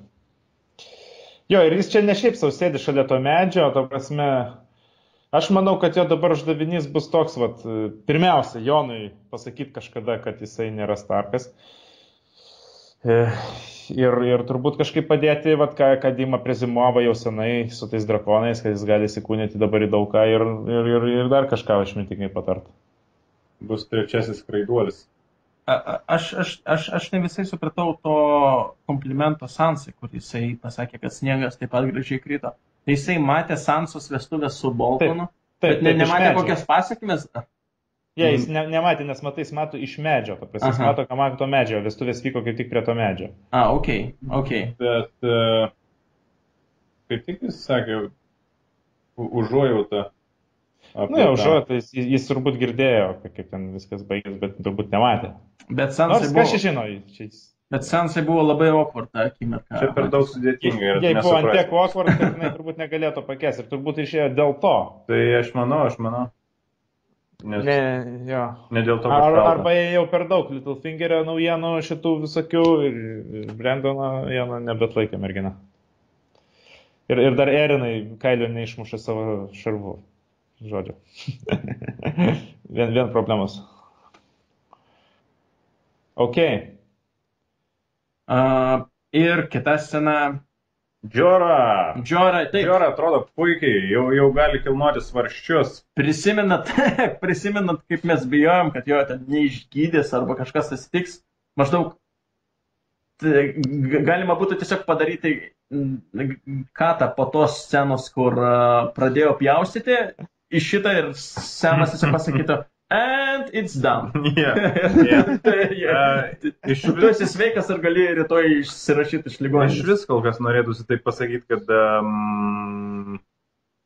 ar reikėjo visos tos side stories su Džora ir tais akmenim? Taip.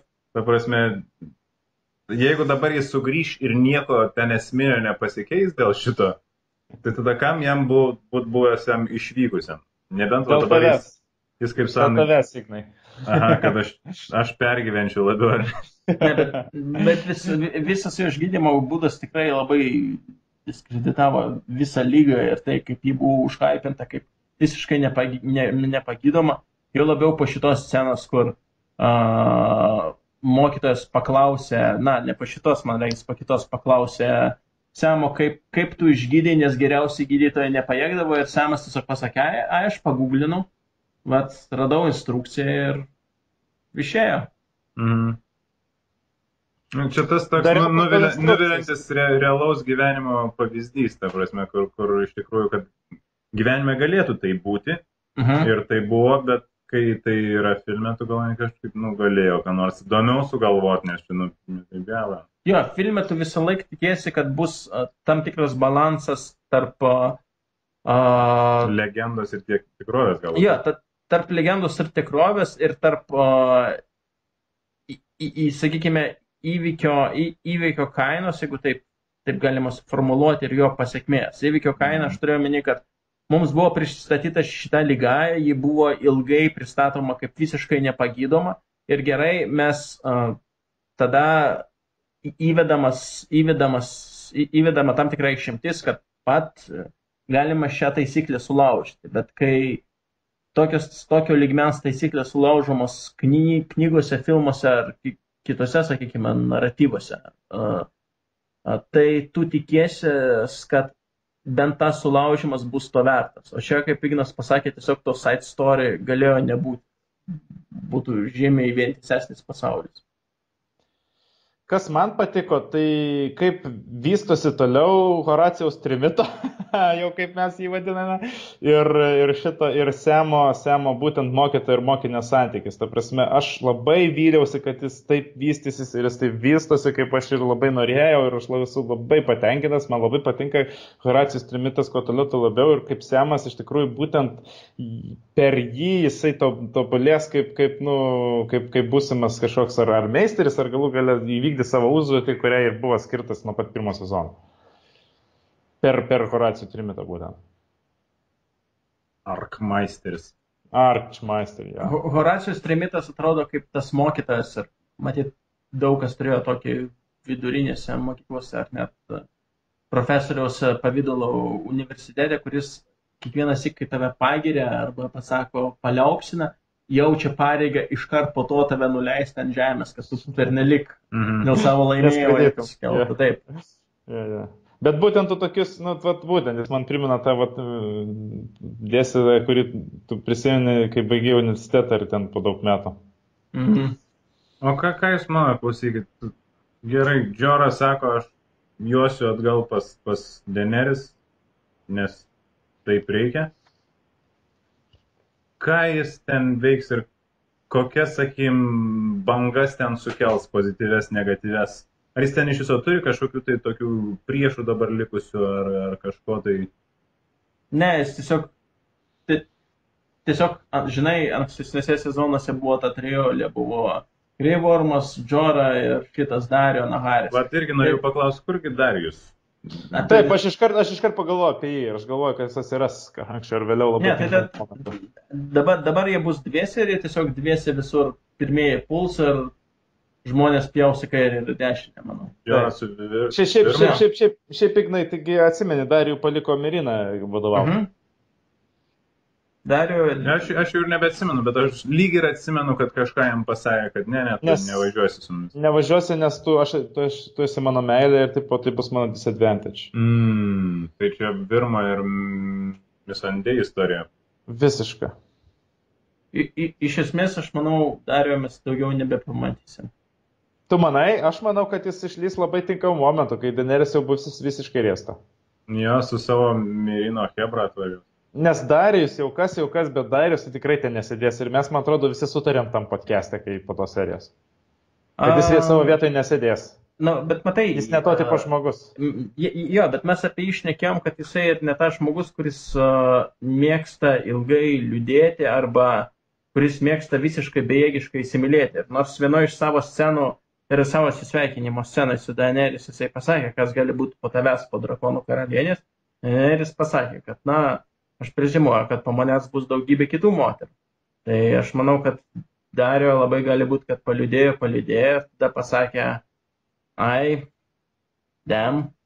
susirado kitą meilužę ir dabar lėbauja kažką. Bet aš manau, kad jam bus labai didelis noras, o jeigu išgirs, kad kažkas jau neseka, hei, galiu dar kartą skorinti. Na gerai, galim dabar padaryti tokį neformalų, formalių ir nebūtų, galim padaryti šiokį tokį ginčą. Aš statau už tai, kad Dario lažybose statyčiau už tai, kad Dario negrįž. O jūs? Negrįž iki pačios pabaigos filmų ar sezono šio tik. Iki pačios pabaigos. Aš netikėčiausi jo grįžimai. Okay. Jo, aš irgi. Galėsim prisiminti. Jeigu jau Jorah grįžo. Jo, pradėjom apie Jorah, tai baigėm Jorah, kad aš tai labai laukčiau visgi kaip susitikimo tarp Jorah'os ir Lyannos Mormont.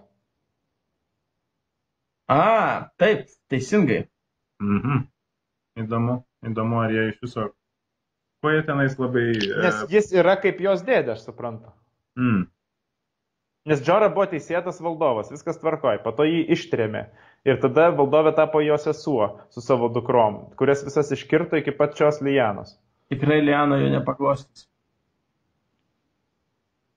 Būtų labai, labai įdomi scena, jeigu jai paliks vietos. Man atrodo, mes galim važiuoti toliau. Taip. Ką jūs manot? Man labai patiko šitą, kaip buvo pateikta šita kova. Kad buvo pateikta per pasakojimą ir pasakojo Tyrionas labai, labai su visokiam tokiom pagražinimais, su padramatinimais tokiais. Man buvo įspūdis, kad 10 minučių iki serijos pabaigos serialas tiesiog įjungė trigubą fast forward ir parodė per 10 minučių tai, kam anksčiau būtų reikėję ištiso sezono.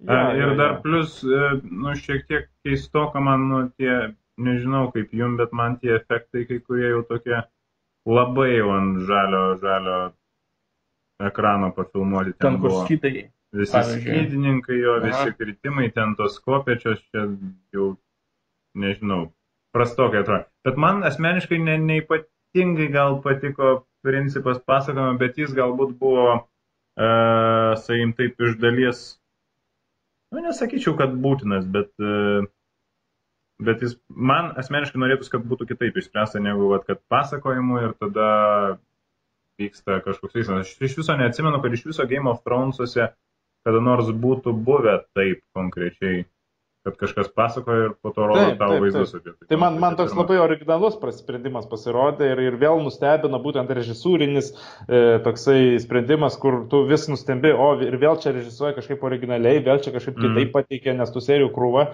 ir vis nustebina. Tai, gal kad unikaliai sutinku, gal ir fainai, bet kaip sakant, ne viskas visada veikia, ką nusprendė. Tai, man netaip skaniai sužiūrėjo saimtas, bet pats nežinau, pats įvykis, kad Hebra atėjo ir buvo gudus, bet po to jos pergudravo dar labiau, visai smagus buvo. Ar nėra taip, kad mes Castle ir Rock konkrečiai ir Highgardeną matom pirmą kartą per visas serialą? Man dar vienas klausimas yra, o tai kam tas Castle ir Rockas? Kam jį užimt? Nu, Tai tu čia su Džeimu kartu klausai taip. tai vat būtent.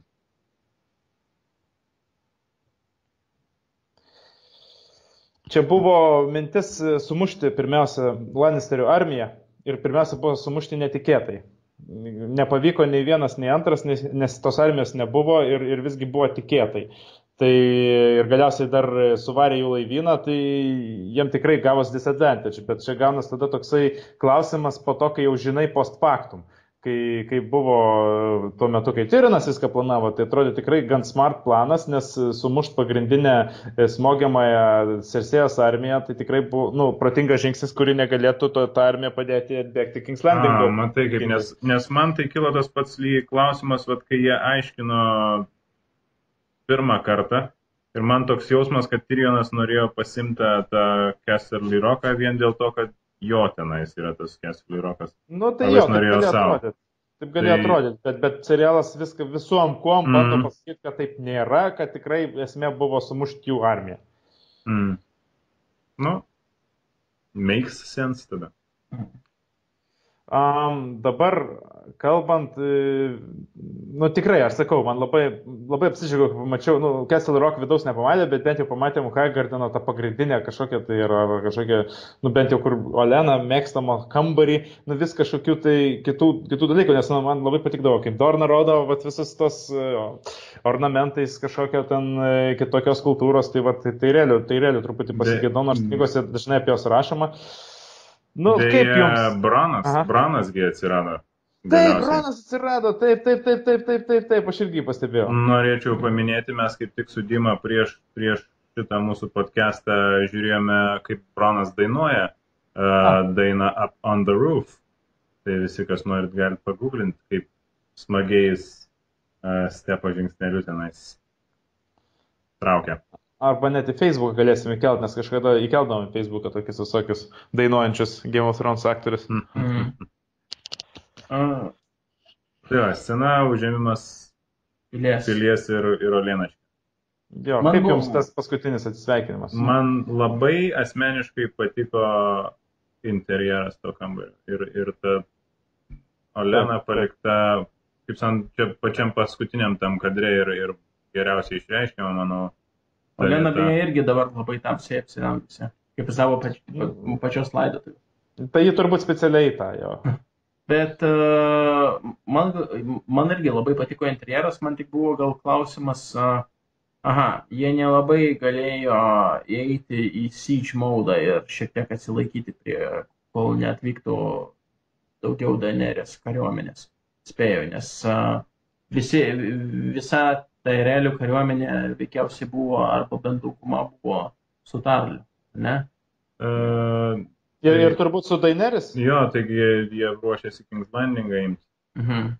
Bet, tai reiškia, garnizonas paliktas toks, kur tik tais basic stuff. Nes atsimenat tą sceną, kuri buvo Battle of the Bastards, kai Ramsay Bolton parjojo iš nesėkmingo mūšio ir pradėjo šaukti kaip nieko baisaus, mes čia apsisaugosim Winterfell'e ir jų neįsileisim.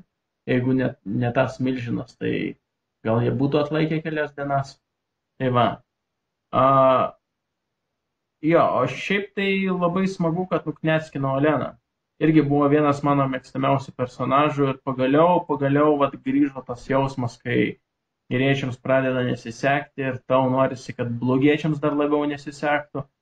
Ir pradedi dėl to tik smargiau už geriečius sirgti. Bent man. Aš turiu omeny po tos scenos kur Jara tiesiog nusivedė kažkur ten iš šono ir tikriausiai jie įkalins, kai neaišku ar Elariją nužudė, kai neaišku ar po kiek jaunutės ant Snake'e mirs ir gal jie kažkas išvaduos. man jau kažko tokio pradėjo trūkti. Štai pabaigoje, prarandam Oleną. Ir labai graži tokia visa ta scena, tokia. Jums Ir jie ne šiaip nužudė, jie nužudė su dar panaudodami tai, kad visgi išiškėjo ta paslaptis, kas nužudė Joffrey. Čia irgi buvo vieša paslaptis tarp serialų žiūrovų. Yeah. Kad gal čia ne Oleną nužudė, nužudė Oleną. Bet jums nebuvo... Jums nebuvo tokio įspūdžio, kad kai Jaimis apie tai išgirdo, jis buvo tiek piktas, kad vos neišsitraukė savo Joffrey kardo ir neužkapojo Olenos. Tai taip ir atrodė, jo. Kad, taip, labai gerai. Jo. Bet jinai būtent labai taimingą gerą išlaukė, kada tai pasakyti, kad jau nebebus prasmės. Matai, bet galėjau sakyti, kad skaudėtų tada su šitais žodžiais, bet nieko. Tai ji išliko Queen of Thorns iki savo paskutinės akimirkos. Netgi paskutiniai žodžiai buvo pasakyk, kaip mes su Ignu irgi iki podcast'o pasižiūrėjom, man atrodo, Watch Mojo epizodą, kuriame buvo tas gerai pažymėta, kad pasakyk Cersei, kad Joffrey nužudžiau aš. Tai netgi savo mirties akimirką Olena išliko labai kandi. Kas belieka šitoje vietoje? Man labai patiko, kai jinai pasakė, kai paklausė, kaip Joffrey pavadino kardą, tada pasakė Widow's Wail, he really was a cunt, wasn't he? Ta prasme, wow, džiauris su ją tas jos cunt. Pasiilgsiu aš jos. Jie buvo smagi žaidėja, sakykim, taip, viena iš tokių gudriai politikuojančių. Bet nors praeitoj serijoje pati pasakė, kad aš pergyvenu visus dėl to, kad nieko neklausiau. Šitoj serijoje pabaigė savo karjerą. Pabaigė savo karjerą, bet nieks nesako, kad tas pat Jaimis sulauks tokio paties garbingo amžiaus. Tai turbūt neturim tiek serijų daug. Tai ką, galim baigti šitą seriją, galim po truputį rezimuoti? Buvo kelios akimirkos, kurius kreivai susižiūrėjo, būtent visą tą sceną požemiuose su Elarė ir Sensneikutė gyvačiukė. Labai bondiška blogąją prasme. O šiaip, aš žinau, man gal visai patiko. Aš pritariu, kad visai smagiai žiūrėjau ir net nežinau kodėl, nes aš nesijaučiau, kad labai Game of Thrones-iška buvo visa šita serija, bet ji buvo tokia, nežinau, lengvai žiūrisi. Tokia. Ir man asmeniškai, kai kuri dalis patiko, tai keista, nes aš šiaip romantinių dramų labai nemėgstu, bet man suėjo Jono ir Daenerys pokalbis ten prie to, nežinau, prie tų uolų. Toks kažkoks, nežinau, kažkaip susivalgė ir buvo skanu, net negaliu paaiškinti ko. Man irgi skaniai susižiūrėjo. Man dabar kažkaip Daenerys paskutinės scenos žiūrisi visai skaniai. Kas man patiko šitoj serijoje ir matyt tokie mūsų klausytojai arba šiaip knygų skaitytojai, serialo žiūrovai kaip Eastern European Orphan labai tinkamai pažymės, kodėl taip negalėjo būti ir kodėl Cersei negalėjo taip greitai pakeisti jėgų balansą. Bet man būtent tai ir patiko, kad geriečiai pradėjo kęsti pralaimėjimus vieną po kito, jau beveik visą laivyną suvarė, Oleną nužudė, Sensneikės pagavo, nes dabar žymiai įdomiau žiūrėti, kas bus po to ir kaip jį išsikapanos iš šitos situacijos. Nes prieš 2 serijas atrodė, kad jiems viskas eisis kaip per sviestą ir bus pernelyg lengva. O dabar žymiai daugiau intrigos, kai Cersei taip iškilo. O kaip manot, ar kitoj serijoje jau turėsim iš pasgi stebuklingosius ginklus šiaurėje, iš obsidiano? Dragon Glass? Ar jau bus nuvežę visi?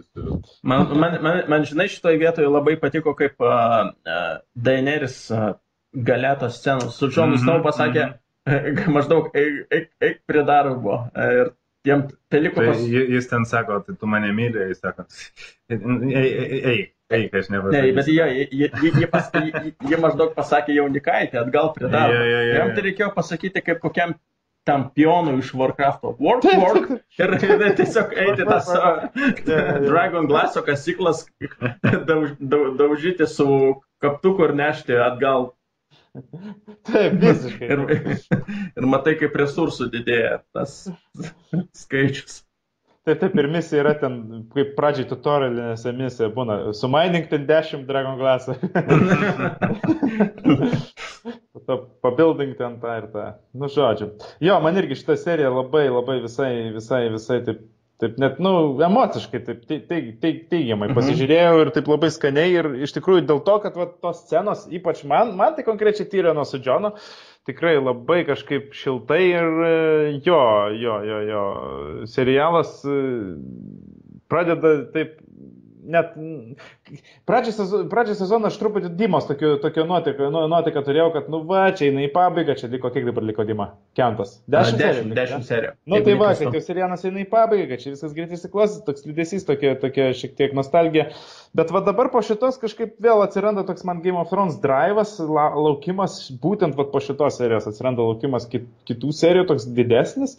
Ir jo, būtent tas jėgų išlyginimas, gal net į Cersei pusę jau daugiau persverimas, turbūt man irgi nauda, nes aš visą laiką paaišiau tokį, kad Cersei bus greitai suvaryta ir tada bus sunki kova prieš Night King of the Dead. Kai dabar man toks scenarijus daugiau paaišosi, kad Daenerys žiauriai sunkiai laimės prieš Cersei. Toj bus kaip sen sumuštinis. Taip. Ir tada prieš King of the Dead ten iš vis reikės super stebuklų kažkokių ir ten tada jau vapšė. Aš irgi, žinok, buvau tos pačios nuomonės, ypač praeito sezono pabaigoje, kad Cersei bus labai lengva suvaryti. Bet kaip matėm šioj serijai, laimė ar ne, ir čia galima pasižiūrėti tiek iš kritinės pusės, tiek gal atrasti tame privalumą. Serialo kūrėjai gali kai kurius tokius dalykus nežinomus, mažiau žinomus, nepaaiškintus ar šiaip nelogiškus pasukti taip, kad naratyvas greitai pasikeistų ir jėgų balansas išliktų toks, kad žiūrovai būtų intriga. Tai va. Man dabar pats labiausiai intriguojantis klausimas ir ko aš labiausiai laukiu sužinot, tai yra kiek bus laiko skirta, kai bus nukaltas King of the Dead, visgi išsiaiškint, kas visgi laimės tą sosto žaidimą ir kas, tą epilogą. Kiek bus serijų tam laiko ir minučių skirta? Aš manau, kad vis dėlto pirmą jie... Ar iš vis nebus skirta? Ne, pirmą jie nukals Cersei ir tada kitas sezonas matyt bus skirtas kovojimui su White Walkeriu. Jo, bet ar kai nukals White Walkeriu? Aš manau, kad maksimum bus viena serija tokia. Manai? Tokios nuotaikos, kaip, žinai, Žiedų valdovo Return of the King pabaigoje. Extended Edition, penkios atsisveikinimo scenos, kurios... Aha, kur atrodo filmas pasibaigs po šitos scenos, ne kita atsisveikinimo scena. O man klausimas kyla, pavyzdžiui, ir nemano, kad gali būti, kad teks Cersei ir Daenerys sudaryti sąjungą, kad galėtų kautis prieš šiaurę. Wow. Jo, gali ir tai būtų. Čia tai būtų wow.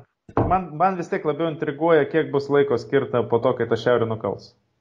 Išsiaiškint visgiems. Nes tada jau tikrai reikės daugiau laiko skirti, jeigu Cersei. Man atrodo, Martinas nuo pat pradžių sakė, kai jo klausė, kaip pasibaigs Game of Thrones, jis sakė, pasibaigs...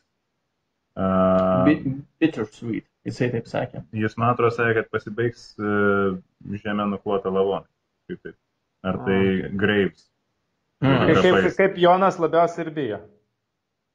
Šiai serijai, būtent.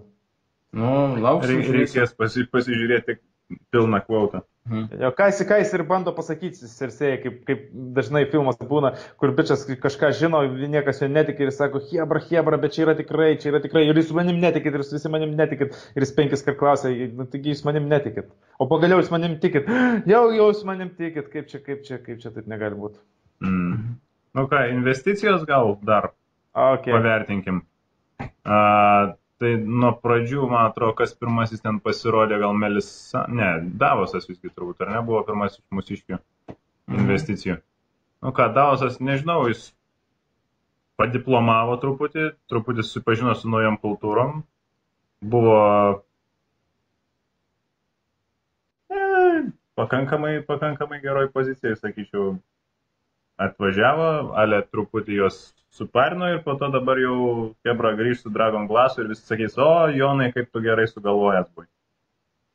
Ar nepajauti, kad Dausas tokiam panašiai poziciją, vėl į savo seną amplą grįžo kaip Lesser King tokio, kur reikia suktis iš sunkesnės padėties, kur reikia čia kažkaip viniot, kažkaip padėti. Nėra tokia stipria pozicija, kaip mes čia Tyroną paišėm. Jo, jis visą laiką yra su tais, kurie... realiai jis niekados nebuvo prie to karaliaus, kuris turėdavo visą galę. Jis būdavo prie to karaliaus, kuriam reikia stipriai pagelbėti, kad jis ką nors iš viso turėtų. Toliau kas? Melisandra? Melisandra, manau, buvo antroji. Mindaugai? Šiek tiek liūdna, kai jį pasakė, kad išvarys Valantis, nes, jinai atsirado stebuklingai, jinai ko gero ir dings, nes, tikrai yra kam čia užimti eterį, jo lab, kad grįžta visokie Džoro signai ir dar kitokie visokie dalykai. Tai, bet jį pasakė, kad sugrįž, tai aš turiu vilti, kad mes dar nors kartelį pamatysim. Nes tas jos vymas, man labiausiai, kas su Melisandra patinka, tai visgi yra jos vimb muzika. Atsimenat, kai į galą jau tą dialogą su Vėriu, kai jam pasakė, kad aš grįšiu mirti ir mirsi ir ta muzikėlė tokia užėjo. Atsimenat, pastebėjot? Tai ta muzikėlė man labiausiai patiko, bet čia jau buvo jos šešėlis tų laikų, kai jis siautė su Stani ir Davos. Jau tokia visiška nostalgija. Ok. Toliau buvo kas? Buvo dar Džora iš mano investicijų ir kas nors dar turėjo kažko? Littlefingeris ir nepasakė. Ne, nebuvo Littlefingerio. Kaip tai nebuvo? Buvo, Sansai savo labai pikdžiugišką, monologą išsakė. Bet kuriuo atveju, Džora, jo akcijos pradėjo labai sparčiai kilti ir dabar visai užkilusios yra iki to lygio, kuris jau prieš išvarimo laikus turėjo turbūt. Ir potencialiai dabar turbūt dar ir auks, nes lygis ir grįžinės prie to ne visai apvalaus, bet stalo su Daenerys. O žiūrėk, čia dabar 1:30 nakties, man čia biškai gal, aš nežinau, nebesusigaudo, o tai palauk, Littlefingerį kažkas turėjo iš mūsų, ar kaip, kodėl mes šitą Littlefingerį? Palauk, ne tavo Littlefingerį, praleidau, Euronas tavo pošins perkūną. Jis pirmiau negu visi kiti buvo. Ne, pirmiau, bet... Taip, kažkur ten iš tos kalbos. Euronas tai labai smagu, kad jis dar savo šlovės viršūnį, kad jis išlaiko tą akcijų aukštą kainą, kaip sakykim, tai dar nevėlu parduoti Eurono akcijas, jeigu kas nusipirko ten. Bet žinai, į plato išėjo dabar šiuo atveju, išsitiesino, kai Cersei pasakė, bet. Taip, bet pasakė, bet po to, gal sakykim, kažkoks buvo nukritimas to akcijo, ne? Bet į galą serijos, kai sumušė ant Solid laivyną ir vėl to Krakeno vėliavos, aš manau, vėl šiek tiek sugrįžo, nes Euronas dabar visiškas jūrų karalius, klausykit. You're the queen in the land, I am the king in the sea. Tai tariamai linksiu. Iš mano investicijų nieko, man reikės, nebuvo. Nebuvo nei Lienas, nei Arijos. Tai kažkaip mažai buvo. Manau, kad turbūt mažai buvo žmonių, nes scenos buvo gan ištestos ir dėl to mūsų podcastas yra tikrai trumpesnis, net 10 minučių. Ok. Tai ką, laukiam 4 serijos ir iki greito. Gerai, laukiam. Tam tararam, tam tararam, tam tararam.